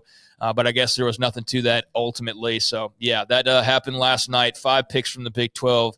Beckers goes number 1 and will be playing for Dallas. Meanwhile, plenty of NFL news. Tyron Smith has called it quits. 8-time Pro Bowl left tackle, played last year, most recently with the New York Jets. 14-year career, 13 of those with Dallas up until joining the Jets. And he is going to sign a 1-day contract with Dallas tomorrow. They're going to have a press conference at the Star in Frisco, and he will officially end his career with the 1-day contract signing as a Dallas Cowboy. So hanging it up after a decade plus in the league. Tyron Smith, where is he amongst your, Cowboys interests and his impact on the franchise and whatever else you would like to add onto that? Where is he behind Larry Allen, Zach Martin, Rayfield Wright? How is he? I think he's in the top 5 of offensive linemen they've ever had there. He was the best left tackle in the league for 5 years. I mean, he was legit good. And then he started to get banged up a little here and there and would miss time. He's a Hall of Famer. He's a Ring of Honor guy because he was an All-Pro a bunch of times. Like when I say top 5, I'm not putting him above Rayfield Wright. I'm not putting him above Zach Martin. I'm not putting him above Larry Allen. No one – actually, I could make an argument that Larry Allen is the best Cowboys player at any position they've ever had because he's maybe one of the only guys they've ever had that you can maybe say definitively was the best offensive lineman of best of their generation at that position. You even Emmett, Emmett's the all-time leading rusher, was the best running back. Barry Sanders exists. Roger Staubach was probably the greatest quarterback they ever had, but was he the greatest of the generation? There were several other guys you can make that argument. I don't think anybody in Larry Allen's era matches up with him. Tyron Smith, 4, 5, 7. Yeah, I'd put him at 5. Yeah. There's guys we probably are not remembering. That were a part of that great run. Great, like Eric Williams had he not But he's below Tyron Smith because he didn't have as many accomplishments. Like Mark Chouinay is great. Stepnoski was great. Never think of them. But they're below Tyron Nate Newton Smith. would be ahead of those two. Nate Newton would be ahead of Nate Newton's probably right outside, and all that. So, and that's because we love him. But there's others. Yeah, part of those Landry years too. All right. Other NFL notes: the Dolphins are apparently looking to possibly trade All-Pro corner Jalen Ramsey as they are exploring their various options. Chris Grier, their general manager, said today he has not asked for a trade. He's not asked for a different contract, but they've been talking back and forth, and at this point they've agreed that the best thing for both sides is to go their separate ways potentially. Grier said these decisions aren't done quickly. They're not taken lightly because we've spent a lot of time this offseason working through this, talking through things. So Miami apparently is talking to a few teams. He did not get into any detail and didn't really get into exploring the reason as to why they are going through with this, even though apparently he's not asking for a trade and he's not asking for more money, but they're trading him anyway. So he didn't get into the specifics. But yeah, Jalen Ramsey is going to be available, and they're going to need to go draft some corners to shore up their defense there. But any thoughts on Jalen Ramsey at this point in his career? Love my fellow Seminole, Jalen Ramsey, and he's still an effective player. Got to stay healthy. He's still good. $25 million guaranteed is why they're trying to look to trade him. And they may not wind up finding a place where that works out, but they do probably need a couple more draft picks as well. There's some teams out there. I would like to tell you there's going to be a nice little side story running here. They're going to be like, oh, Dallas needs a corner. Dallas needs a corner. He grew up a Cowboys fan. And then he's going to play for Baltimore or Buffalo or, the Chiefs or the Bucks or something like that. And it was never going to be a thing. So elsewhere, Patrick Peterson has called it a career. Longtime Cardinals cornerback, former LSU Tiger, Bednarik winner, Jim Thorpe winner during his college days, 34 years old, Pompano Beach, Florida native, is calling it a career as he will eventually undoubtedly be elected to whatever the Cardinals do to honor their best players of all time. He will be in that mix and those honors. But 13 years, 10 of those with the Arizona Cardinals. He was at the facility, and they did a highlight video and had tributes and had former players like Larry Fitzgerald that were commenting on it. He said, my career's here. It lives here. It's a no-brainer for me to come back here and retire as a Cardinal. So starting to see a wave of guys in their mid-30s and beyond now. Patrick Peterson, That's Tyron a long Smith. career for a corner. Yeah, it is. For a guy that depends on speed, whatever, that's a long, long career. Pompano Beach, you know where that is, Paul? Florida. It's where the Rangers used to have their baseball training camp a long time ago before they moved to the west coast of Florida and then Arizona. Yep, well, that's where he's from. I don't know if he went to any spring training games growing up or not. But, I don't think they were still hosting when he was a young kid. Was with the Cardinals, and then 2 years with Minnesota, and then Pittsburgh his last year in the league in 2023. So just making it official and retiring with the Cards there. And then final note here is about the Masters. A multi-year ratings bump for the Masters final round as Rory McIlroy beat Justin Rose. With a lot of drama surrounding it, averaged 12.99 million viewers on CBS, which according to Sports Media Watch was up 35% from last year, which was just a shade over 9.5 million. Also highest final round tournament showing since Patrick Reed pulled in or was part of pulling in 13 plus million viewers back in 2018. The previous high was 12.06 prior to that, or before now, was John Rahm 2 years ago, which was on Easter weekend. So now you also add in out-of-home viewing, which they haven't always been doing up until recently, so that adds to it. So in the TV ratings, you can dig into that and get really nerdy with it. The point being they got really good numbers, nearly 13 million people to see Rory win that last coveted leg of the Grand Slam. Well, first of all, high-profile tournament at a cathedral, and the drama of Rory and even DeChambeau's a lightning rod type of name. I can see that.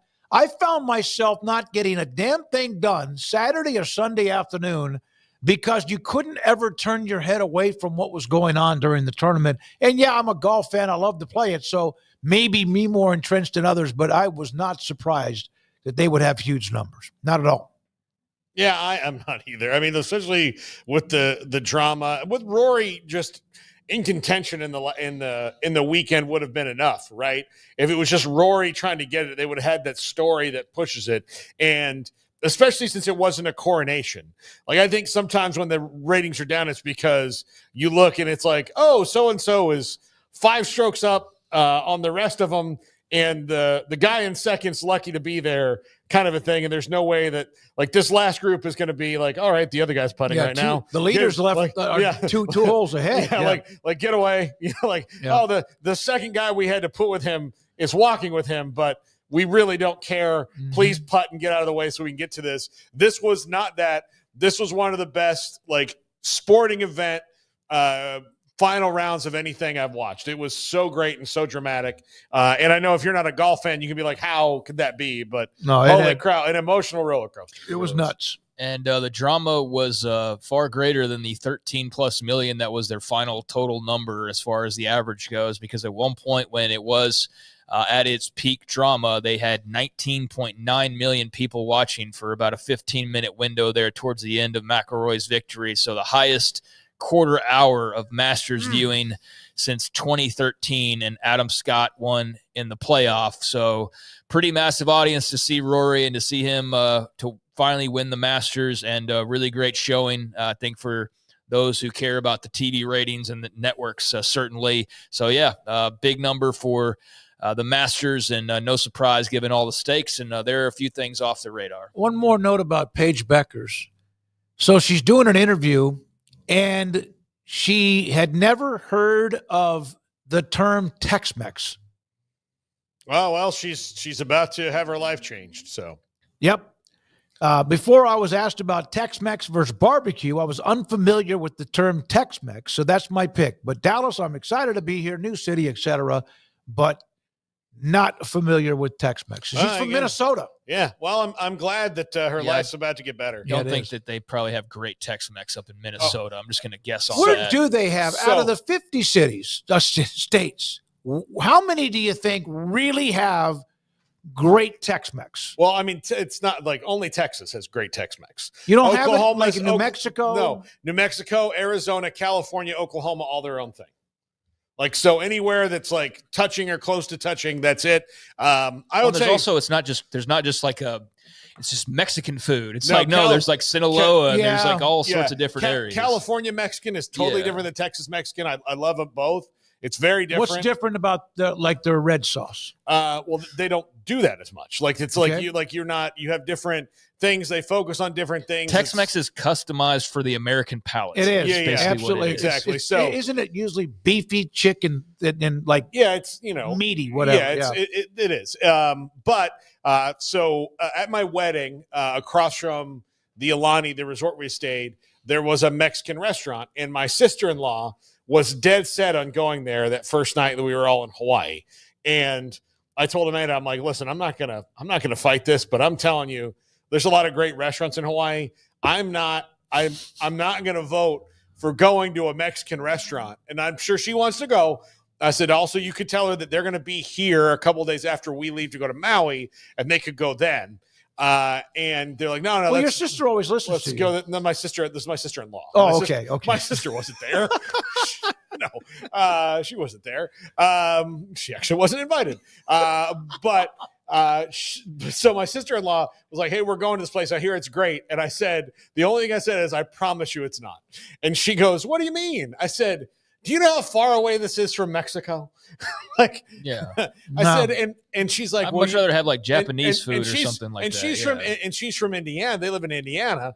So they're like, so again, like the palate thing, it's the palate thing. And I told her, I said, Carrie, we live in, like, the state we live in was Mexico. Like, it was Mexico. And so I would rather go to a place that has like Hawaiian stuff that we can't get anywhere else. But since you want to go, and then guess what? Everybody's like, well, this is not the best Mexican food I've ever had. I'm like, no, it's not. Yeah, you want Cajun or something like that, you go to Louisiana. There's a couple of places that do that too. All right, thank you, Craig. That it? Off the Radar every Tuesday and Thursday in the late part of the 4 o'clock hour. Okay, coming up next, I had a chance to visit with Houston Texans, Jalen Petrie. Remember we had Terrell Bernard on about a month ago with the Buffalo Bills, and he had a new deal? Jalen Petrie is running buddy. How can you ever separate those two in anything? They were so dynamic. He joined me earlier today. We'll have that and a few more nuggets as well. This is 365 Sports. Automatic Chef is your local vending, office coffee, and micro market provider, delivering outstanding service to break rooms all over Central Texas for over 50 years. Automatic Chef brings the best products to your location at the best prices. With hundreds of choices in fresh food, coffee, snacks, and drinks, let Automatic Chef tailor a break room solution to your needs. Make break time great again with Automatic Chef. Automatic Chef Canteen, 6900 Imperial Drive in Waco, or online at automaticchef.com.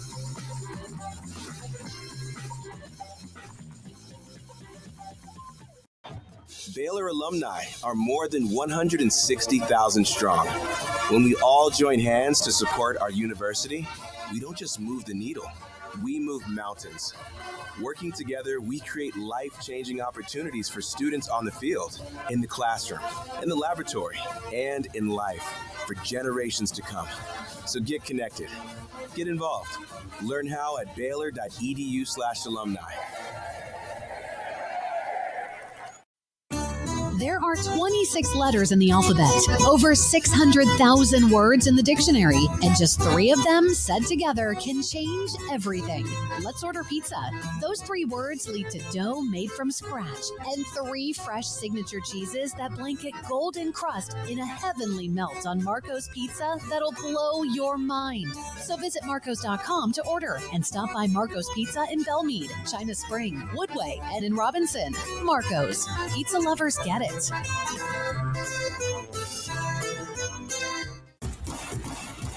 Penny Clinic Men's Healthcare in Woodway is now proud to offer you men an exceptional weight management body sculpting product called semaglutide, also known as Ozempic or Wegovy. Semaglutide is an FDA-approved weight management medication. Once-a-week injections of this powerful medication offers an average body fat weight loss of 20% within the first year of treatment. In addition to body sculpting, semaglutide also normalizes blood sugars and has the clinical research proof of reducing blood pressure, cholesterol, stroke, and heart attack risk. If you're like most men and you have stubborn fat that will just not respond to typical diets and exercise, then help us finally hear semaglutide. Affordable, highly effective. Google search Penny Clinic Waco and reach out to the Penny Clinic team today for a free consultation with Dr. Petty to see if semaglutide is right for you. Go to pennycliniclowt.com.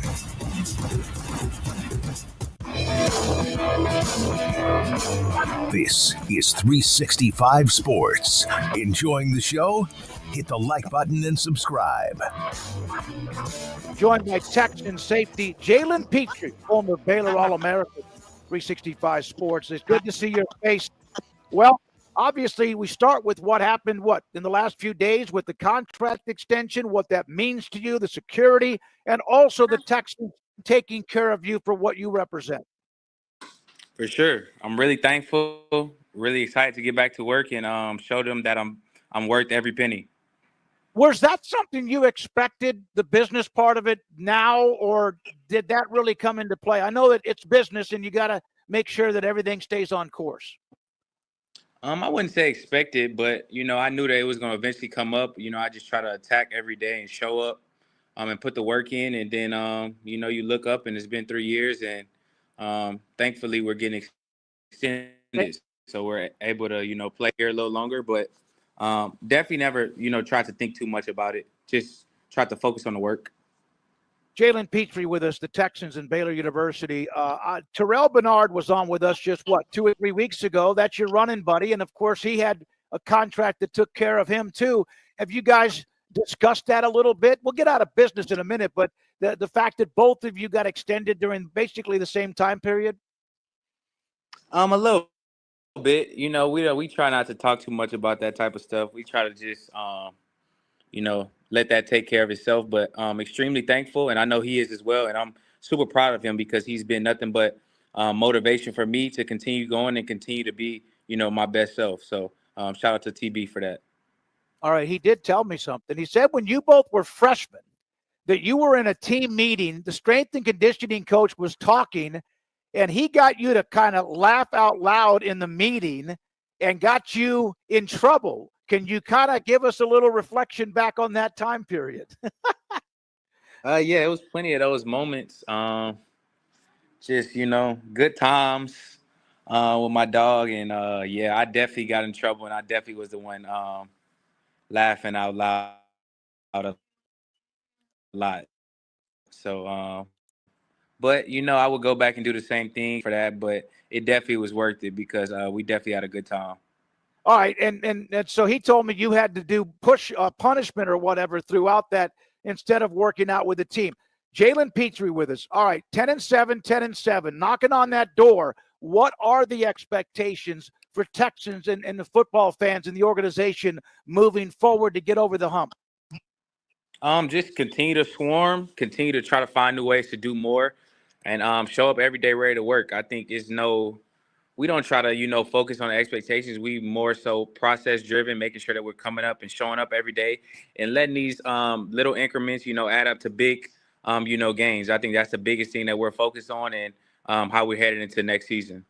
You've been used to winning, but you've also seen the other side of that. How much of a difference in the spectrum of emotions of when you did not win early on in college or early on in the NFL, but now you've experienced the exhilaration of not winning the whole thing, but being pretty good? I think it just kind of equates back to life. Like, you're going to have ups and downs, but it's all about what you learn from it in order to, help you make those good runs, sort of say, and to help you make those longer pushes. So continue to learn and continue to evolve and continue to try to improve myself in order to help this team out. How much do you work on your body during the offseason, knowing that the banging, the beating, the attrition of physical part of the game will start happening when you get into the season? A lot. That's all I do. I eat, sleep, and rehab and work out, all of that. Like, it's 24/7 football for me. So I'm definitely invested in the game. How much during the season do you have? How long does it take? Is it like off the top the first game, or is it 3, 5, 10 games into the season that it takes you to get over the weekend before you feel good about playing the next game? Oh, that's a good question. And it's definitely, different for everybody. But I start feeling good around Thursday and start feeling my pop back and start feeling my feet just feel a little bit lighter. And then by the time Friday and Saturday come, I'm usually ready to roll. I've never seen somebody with better instincts of being where you need to be. That doesn't mean that you're perfect on every play, but it's amazing. And I go back to your days when you see this bullet coming through or attacking the backfield of an opponent, whether it was you or TB or who or both. How much of that is watching film, Jalen, and how much of that is just instincts of knowing football? I would say those two are definitely huge pieces, but I want to give a lot of credit to, my teammates and coaches for allowing me to, play that way. And they definitely helped me to play off of them. And we do vice versa. Like me and TB did in college, like I'm still doing it here with a lot of the Texans on the team. So it's definitely a team-to-team basis, and definitely like how my coaches are putting me in these situations. I wouldn't be able to do it without them. Jalen, professional football is a business. There's no question about it, and you're playing it. Do you sometimes still pinch yourself? You've earned this opportunity, but do you sometimes pinch yourself that you're in the league and you're being successful while you're doing it? For sure. I'm definitely grateful to be here and to be in this position to, get extended. And I definitely remember all the times where, I just wanted to play football, like to be at the highest level and to be, compensated very highly. It's definitely a blessing. And I definitely don't take it for granted. There are days where, my ego can get the best of me and I can, start to feel myself, but it's all about, definitely trying to, humble myself and continue to show up ready to work. Who taught you that? God is still teaching me that. I'm not there yet 100%. Like, I still fall short. But definitely him and definitely the people that he's putting around me to, continue to help me in that regard. Baylor bounced back last year, Jalen, after a rugged 23, and of course they didn't end well in 22, and then early on last year. How much do you get to watch them during the season and watch how they were able to bounce back and end the year pretty well despite the bowl loss to LSU? I'm always tapped in. If I can't watch them because we're in a meeting or we're at practice, I'm definitely tuned into the score after the meeting. So I'm always locked in with the scores and whatever is going on with Baylor football, and I wish them the best. Last thing, I know you're busy, you got things to do. You have always been one to give back. I saw recently you had introduced in front of a bunch of children, and you always give back. How much does that make you feel? And it's always been who you are, but what does that mean to you? In some cases, maybe more than the kids or the people you're talking to. That's a great question. I think it's just my duty to give back with all that I do have. God has blessed me with so much, and I feel like it's my duty to give back as much as I can and try to inspire the kids coming up that they can do it, whatever it is. Because my parents did that for me, and there were definitely some older people in my life that definitely poured that inspiration into me, and I'm just trying to give that back to the greatest degree and try to help out as many as I can. If there's a young man out there like overlooked, he might be 12 or 15, a high school kid, well, what suggestion or advice would you give them about not giving up their dreams to play football? Yeah, I would say if you're getting overlooked, use that overlooking as motivation to help you work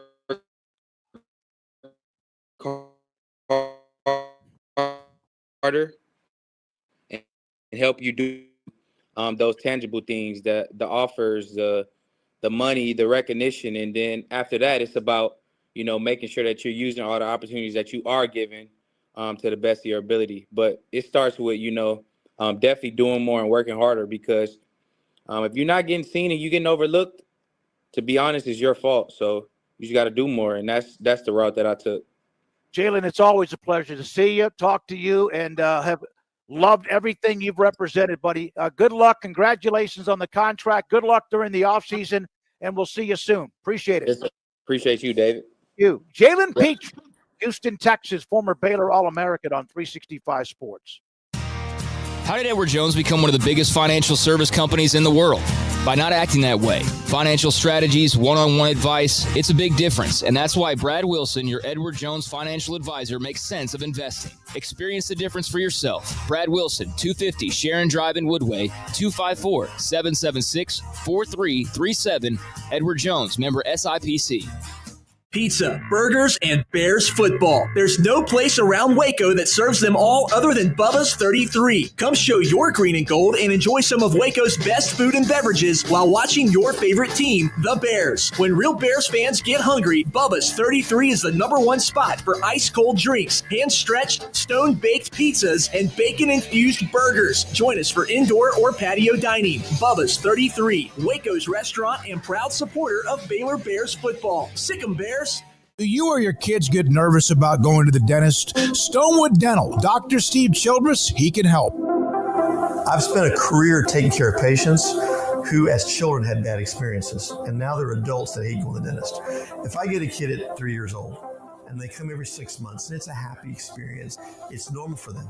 Now they have an accident at 6 or 7 or 8 at school. Now they have a broken tooth or a trauma, and they have to come here. They're used to lights, they're used to water in their mouth, they're used to experience, they already trust us. It's amazing what we can do with that kid without it being a negative thing. But if I see a 6 or 7 or 8 year old that's never been to the dentist, and now they have a trauma or an unfortunate unexpected toothache, it's harder to do that for that kid and it not be somewhat of a negative experience. So bottom line is I try to teach kids and adults and teenagers, everybody, the way I'd want my family treated, which is where it's a necessary part of life. You just take care of it. It doesn't have to be that big a deal. Learn more, stonewood-dental.com. 1, 2. I'm in love with a man named Rudy. I'm okay with that. He knows exactly what I want. He keeps me coming back. He cooks breakfast, lunch, and dinner for me. Does the dishes too. I'm in love with a man named Rudy, last name Barbecue. It sure is easy to fall in love with Rudy's tasty oak smoked barbecue. Next in line. This is 365 Sports. The 5 o'clock hour is sponsored by Edward Jones Investments with financial advisor Brad Wilson. Investing his time and experience back to you and your money during today's changing times. Edward Jones, making sense of investing. Now here's David Smoak, Paul Catalina, and Craig Smoak. Hall of Fame columnist John McClain joins us on Tuesdays in the middle part of the 5 o'clock hour. He joins us today, Paul, Craig, and David Smoak. John, thank you, sir. Appreciate your time. If Jalen Milroe is going to be a part of those who will be at the draft, one of 17 players invited, does somebody have intel on him, or is this a risk? You like to think that some team told the league, if he's there in the bottom of the first round, we're going to trade back in and take it. But what if they can't trade? The bottom line on this, it stunned everyone. Usually if a player falls, and like Dan Marino fell all the way to the Dolphins in 83, like Ben Roethlisberger fell all the way to the Steelers in 2004, like Aaron Rodgers fell, I think, the 28th pick. If a quarterback falls, the odds are he's going to land with a better team. It hurts their egos, but that's a fact. But in Milroe's case, if he doesn't go in the first round, nobody can say they're surprised. He and his family, they're from here. I'd love to see him get in the first round. I haven't found anybody who thinks he's a first-round quarterback.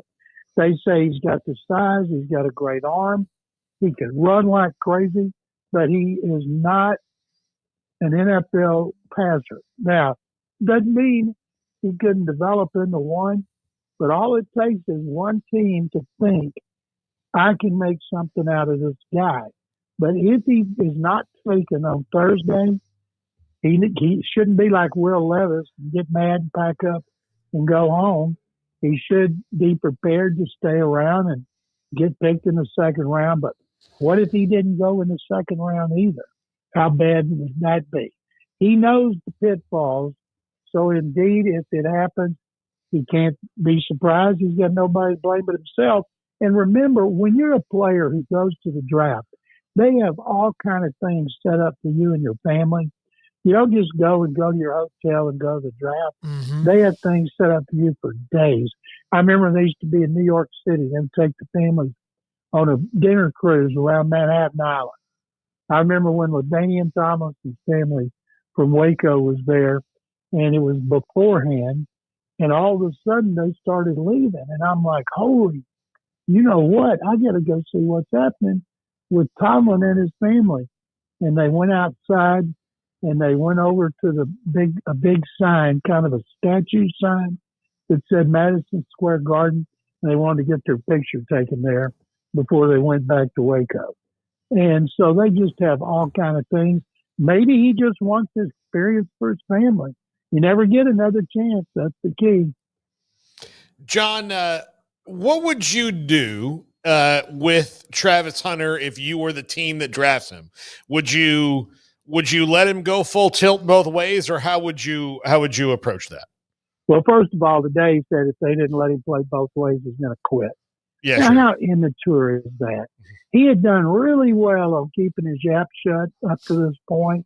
And to say something like that is so stupid, like, don't take me. And, of course, that's not going to happen. But not a lot of players play 17 games. And if he played both ways, it's twice as risky that he's going to get hurt.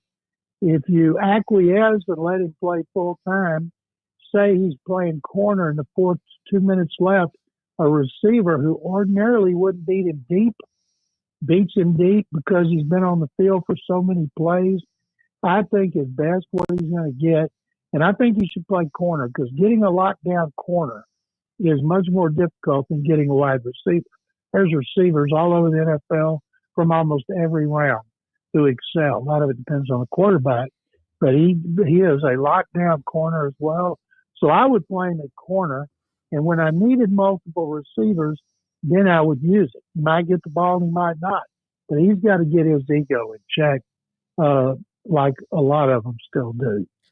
John, Jalen Petrie got paid 3 years, nearly $40 million for the former Baylor star. Terrell Bernard just got his deal. I know we asked you about that a week or two ago, but yeah, your thoughts on the Texans and Petrie making it official for a while longer and him getting a payday?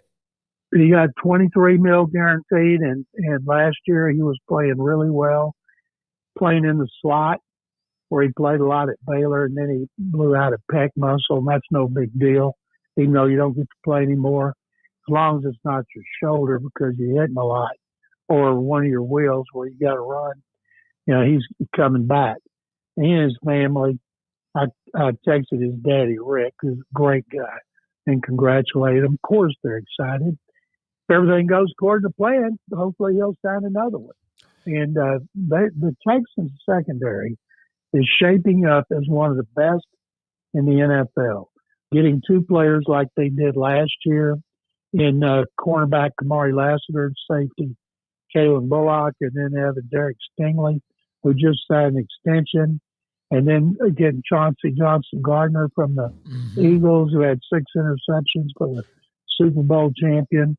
They got a Super Bowl defense, but they do not have a Super Bowl offense until they get their offensive line, not only where they have guys regularly, but they got to be good. You know, they were terrible. Mediocre is not good enough. John, well, I had a chance to visit with Jalen. You and I traded a text or two back when the story came down, and then Everett Greeling was able to set us up today. And yeah, he gets it, doesn't he? Like across the board. He says every once in a while he has to check his ego. I didn't even know he would have one, but you have to be that good. But he seems to be just – no one's perfect, but he's pretty close to getting it across the board as a player, an athlete, and as a man. When Nico Ryans came here in 2023 and he was around Petrie in the off-season program, he just raved and raved about him publicly if you ask him about it, but privately when people ask about him, because you guys know, he'll be one of the all-time great Baylor players because he didn't fail like everybody else in his recruiting class. I hope someday they need to put a statue of Mike Singletary outside the stadium to go with RG3. By the way, RG3's moved to Houston. He used to work out here and live here. Saw him last night at an event. He's doing great. And Petrie, I can't imagine a player who's ever come through, including Singletary, who was any more well-respected, not just because he could play, because a lot of them can play, but the way they handled themselves off the field, in the locker room, everywhere. They had leadership written on them with a capital L. Yeah, and he and Terrell Bernard both get paid in the same offseason because they were the same age, et cetera. I think, yeah, they were, and they are, and both of them got the extensions within about a month of each other. And neither was a first-round pick, so it just shows you can make a lot of money, and you don't have to be a first-round pick. John, what do you think is the draft future of Shedeur Sanders? He, could go from anywhere from 2 to about 10, it looks like. I've never seen so many gutless, anonymous quotes from people, unnamed people, giving media quotes, making him look bad.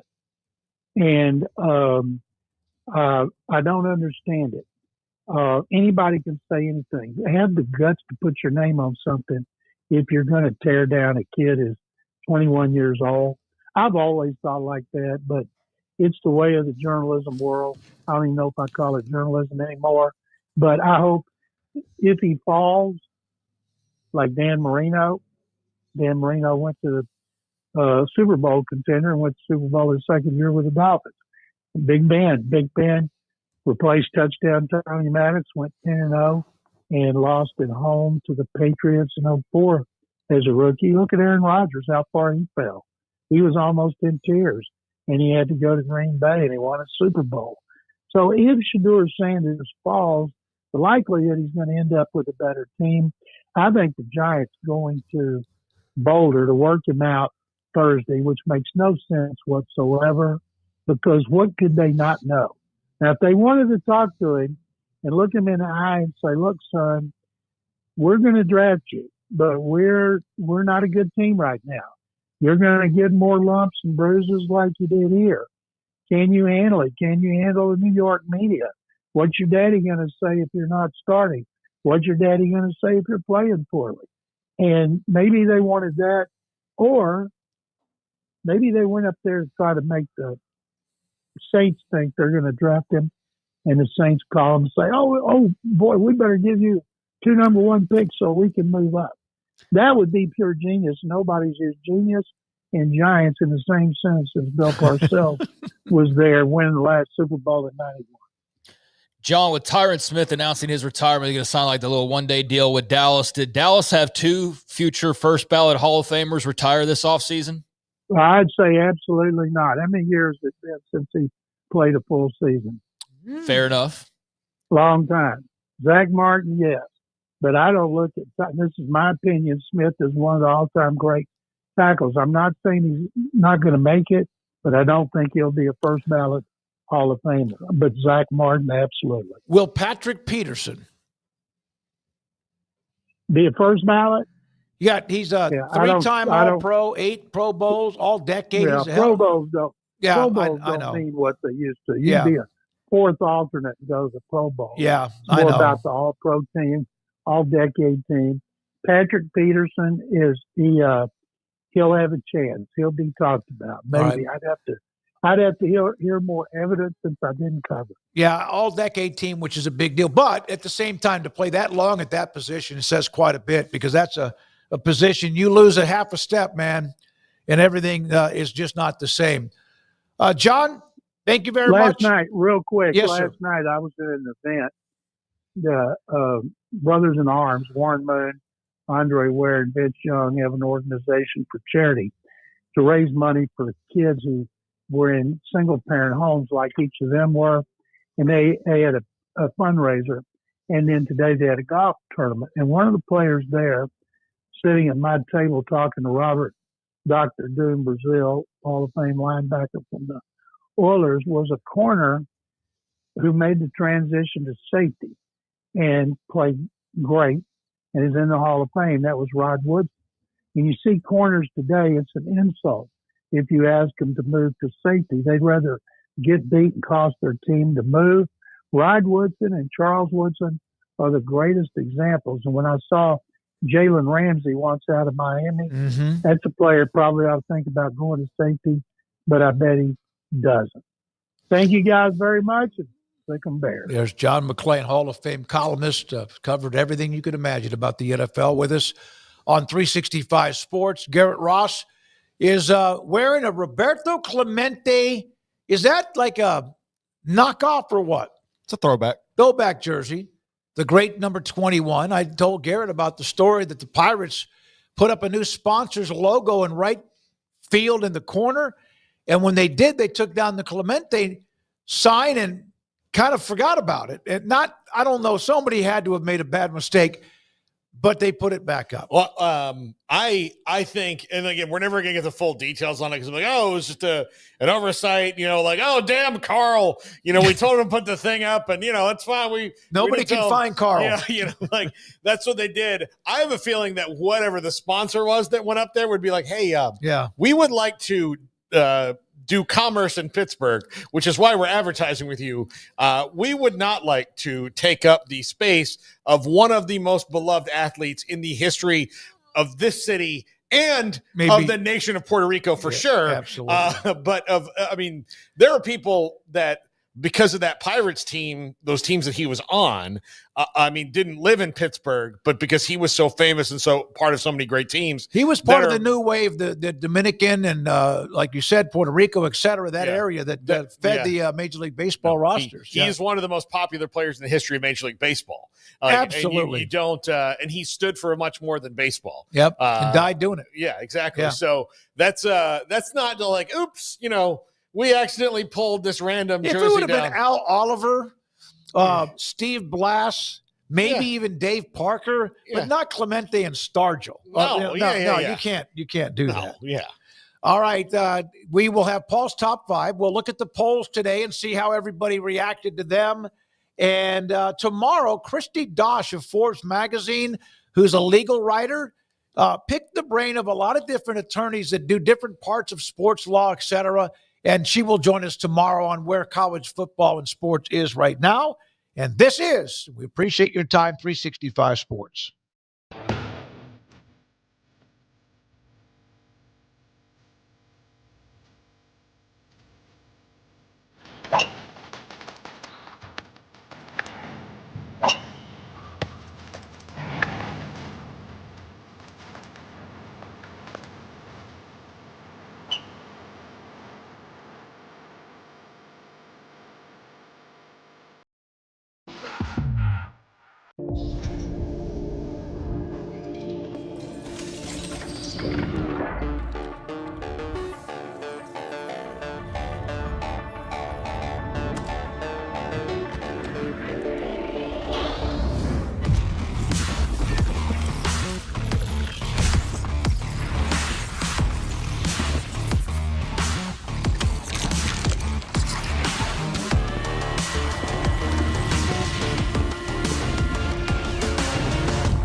Escape into fitness with the Schwinn IC4 bike, providing a premium, heart-pumping indoor cycling experience that combines digital connectivity with superior Schwinn quality.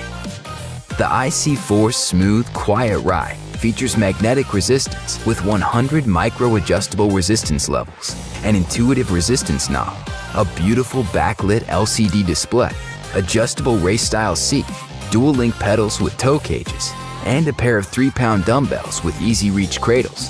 Place your phone or tablet on the media rack and keep them charged with the IC4's convenient USB charging station, extra-large dipped handlebars for premium grip, and dual water bottle holders for staying hydrated.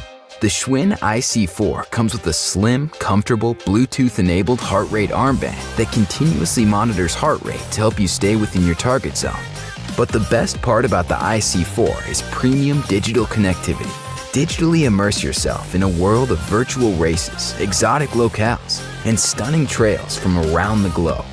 With connectivity to cycling and coaching apps like Peloton, Explore the World, and Zwift, with the Schwinn IC4 bike, you can ride with Peloton at a fraction of the price.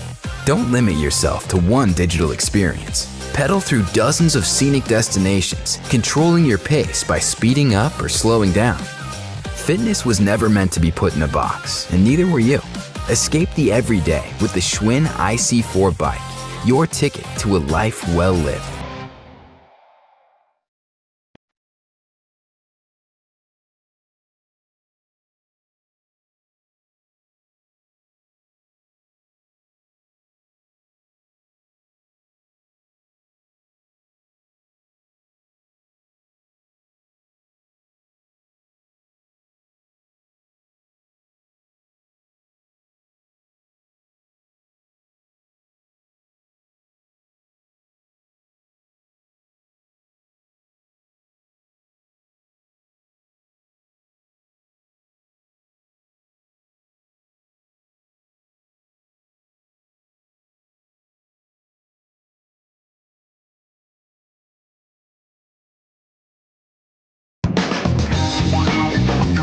This is Paul Catalina's Top 5, brought to you by Ticket Club. Forget the fees, just big savings.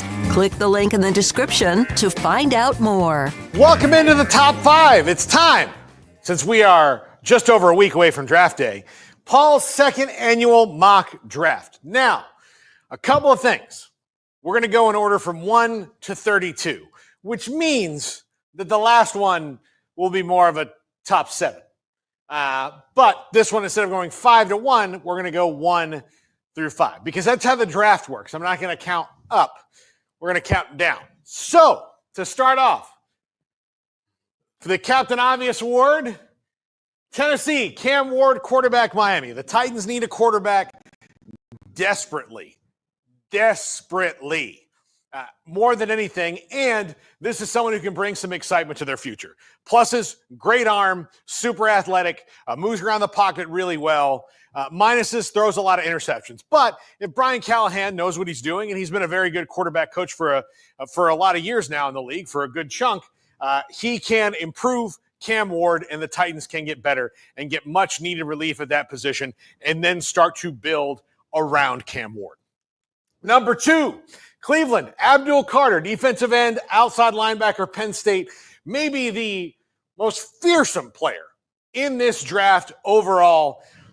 I know that Shedeur Sanders might be the go-to pick here, but given their kind of quarterback scenario in Cleveland, I think they might be better off skipping on Shedeur Sanders, building as much talent around whoever winds up being their quarterback of the future later on, and getting Abdul Carter to pair with Myles Garrett would be lethal pass rush wise. This guy is, a Micah Parsons clone down to the number at the university they both played at. Number 3, Shedeur Sanders at Colorado.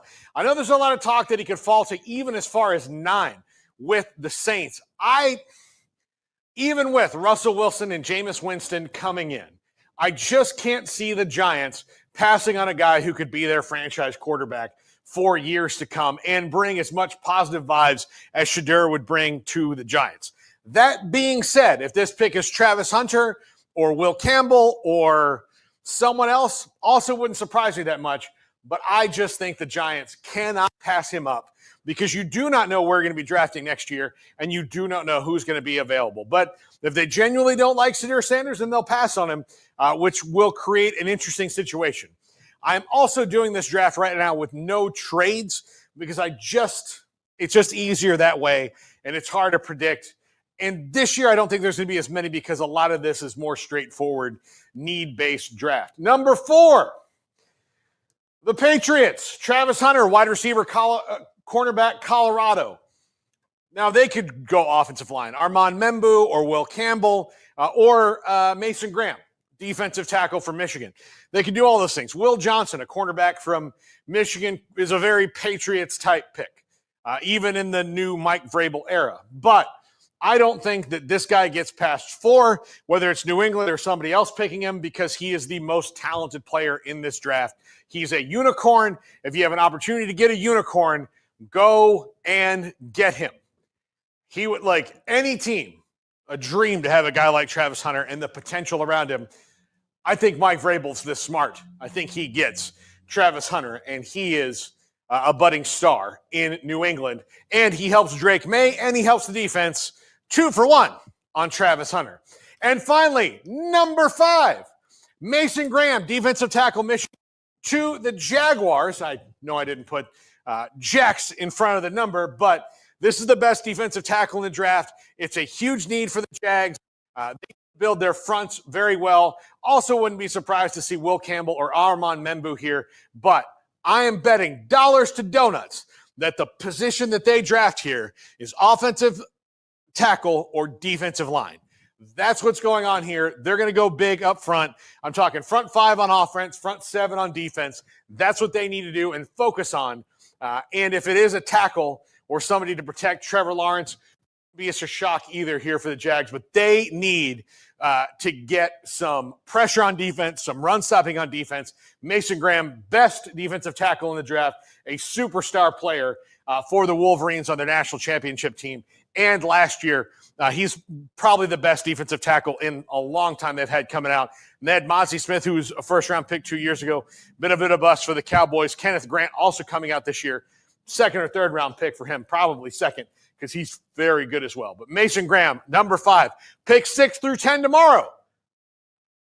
Smokey, let everybody leave. All right, not yet, because we have 2 polls that Andrew Valade, King Karate, is putting up every single day, and these are some of the results from today. Is Arch Manning the next college football villain or just overhyped? Well, I'm not so sure I like the way that was worded. I mean, but overhyped 40%, that's the largest chunk. Too early to tell, which is, I can understand people thinking that, even though he's shown the promise. And then future Heisman winner, villain arc. Wouldn't you love to see him become like the villain? I mean, I don't think the anti of everything. They wouldn't let. No, like he had to get like a tattoo on his face. No, on his. I don't want to see his it, neck. Yeah, it's not happening. And like the ones that like a spider web that like come up a little bit. Maybe like across his what would be his beard. The guys in Guantanamo Bay or something. Yeah, like there's just one of those things, like a hardened criminal thing. So there you are. That's your vote. That's Andrew. Very well done. So there's more overhyped. Maybe the Heisman Trophy is in his future. We'll see. And then Travion Henderson, Ohio State running back. No. Should they draft him at number 12? No, 43%. Yes, so 70% say one or the other. Trade down and or too early to decide. Yeah, absolutely. All right. There we go. So, and Arch Manning, the only one of that class of 2023 quarterback group that is still with the original team as he has remained patient. Garrett Ross, thank you very much. I just put up a bunch of memory of the names of the Clemente Pirates with Stargill in 1971. Manny Sanguillen, also Andrew Valade, thank you. Emery Winters working on 365 Sports tonight, 10:30 tonight on the CW. Craig Smoak, thank you. Paul Catalina, thank you. Our great sponsors and those of you who watch in any way possible, we appreciate you doing that. Good night. I'm David Smoak on 365 Sports.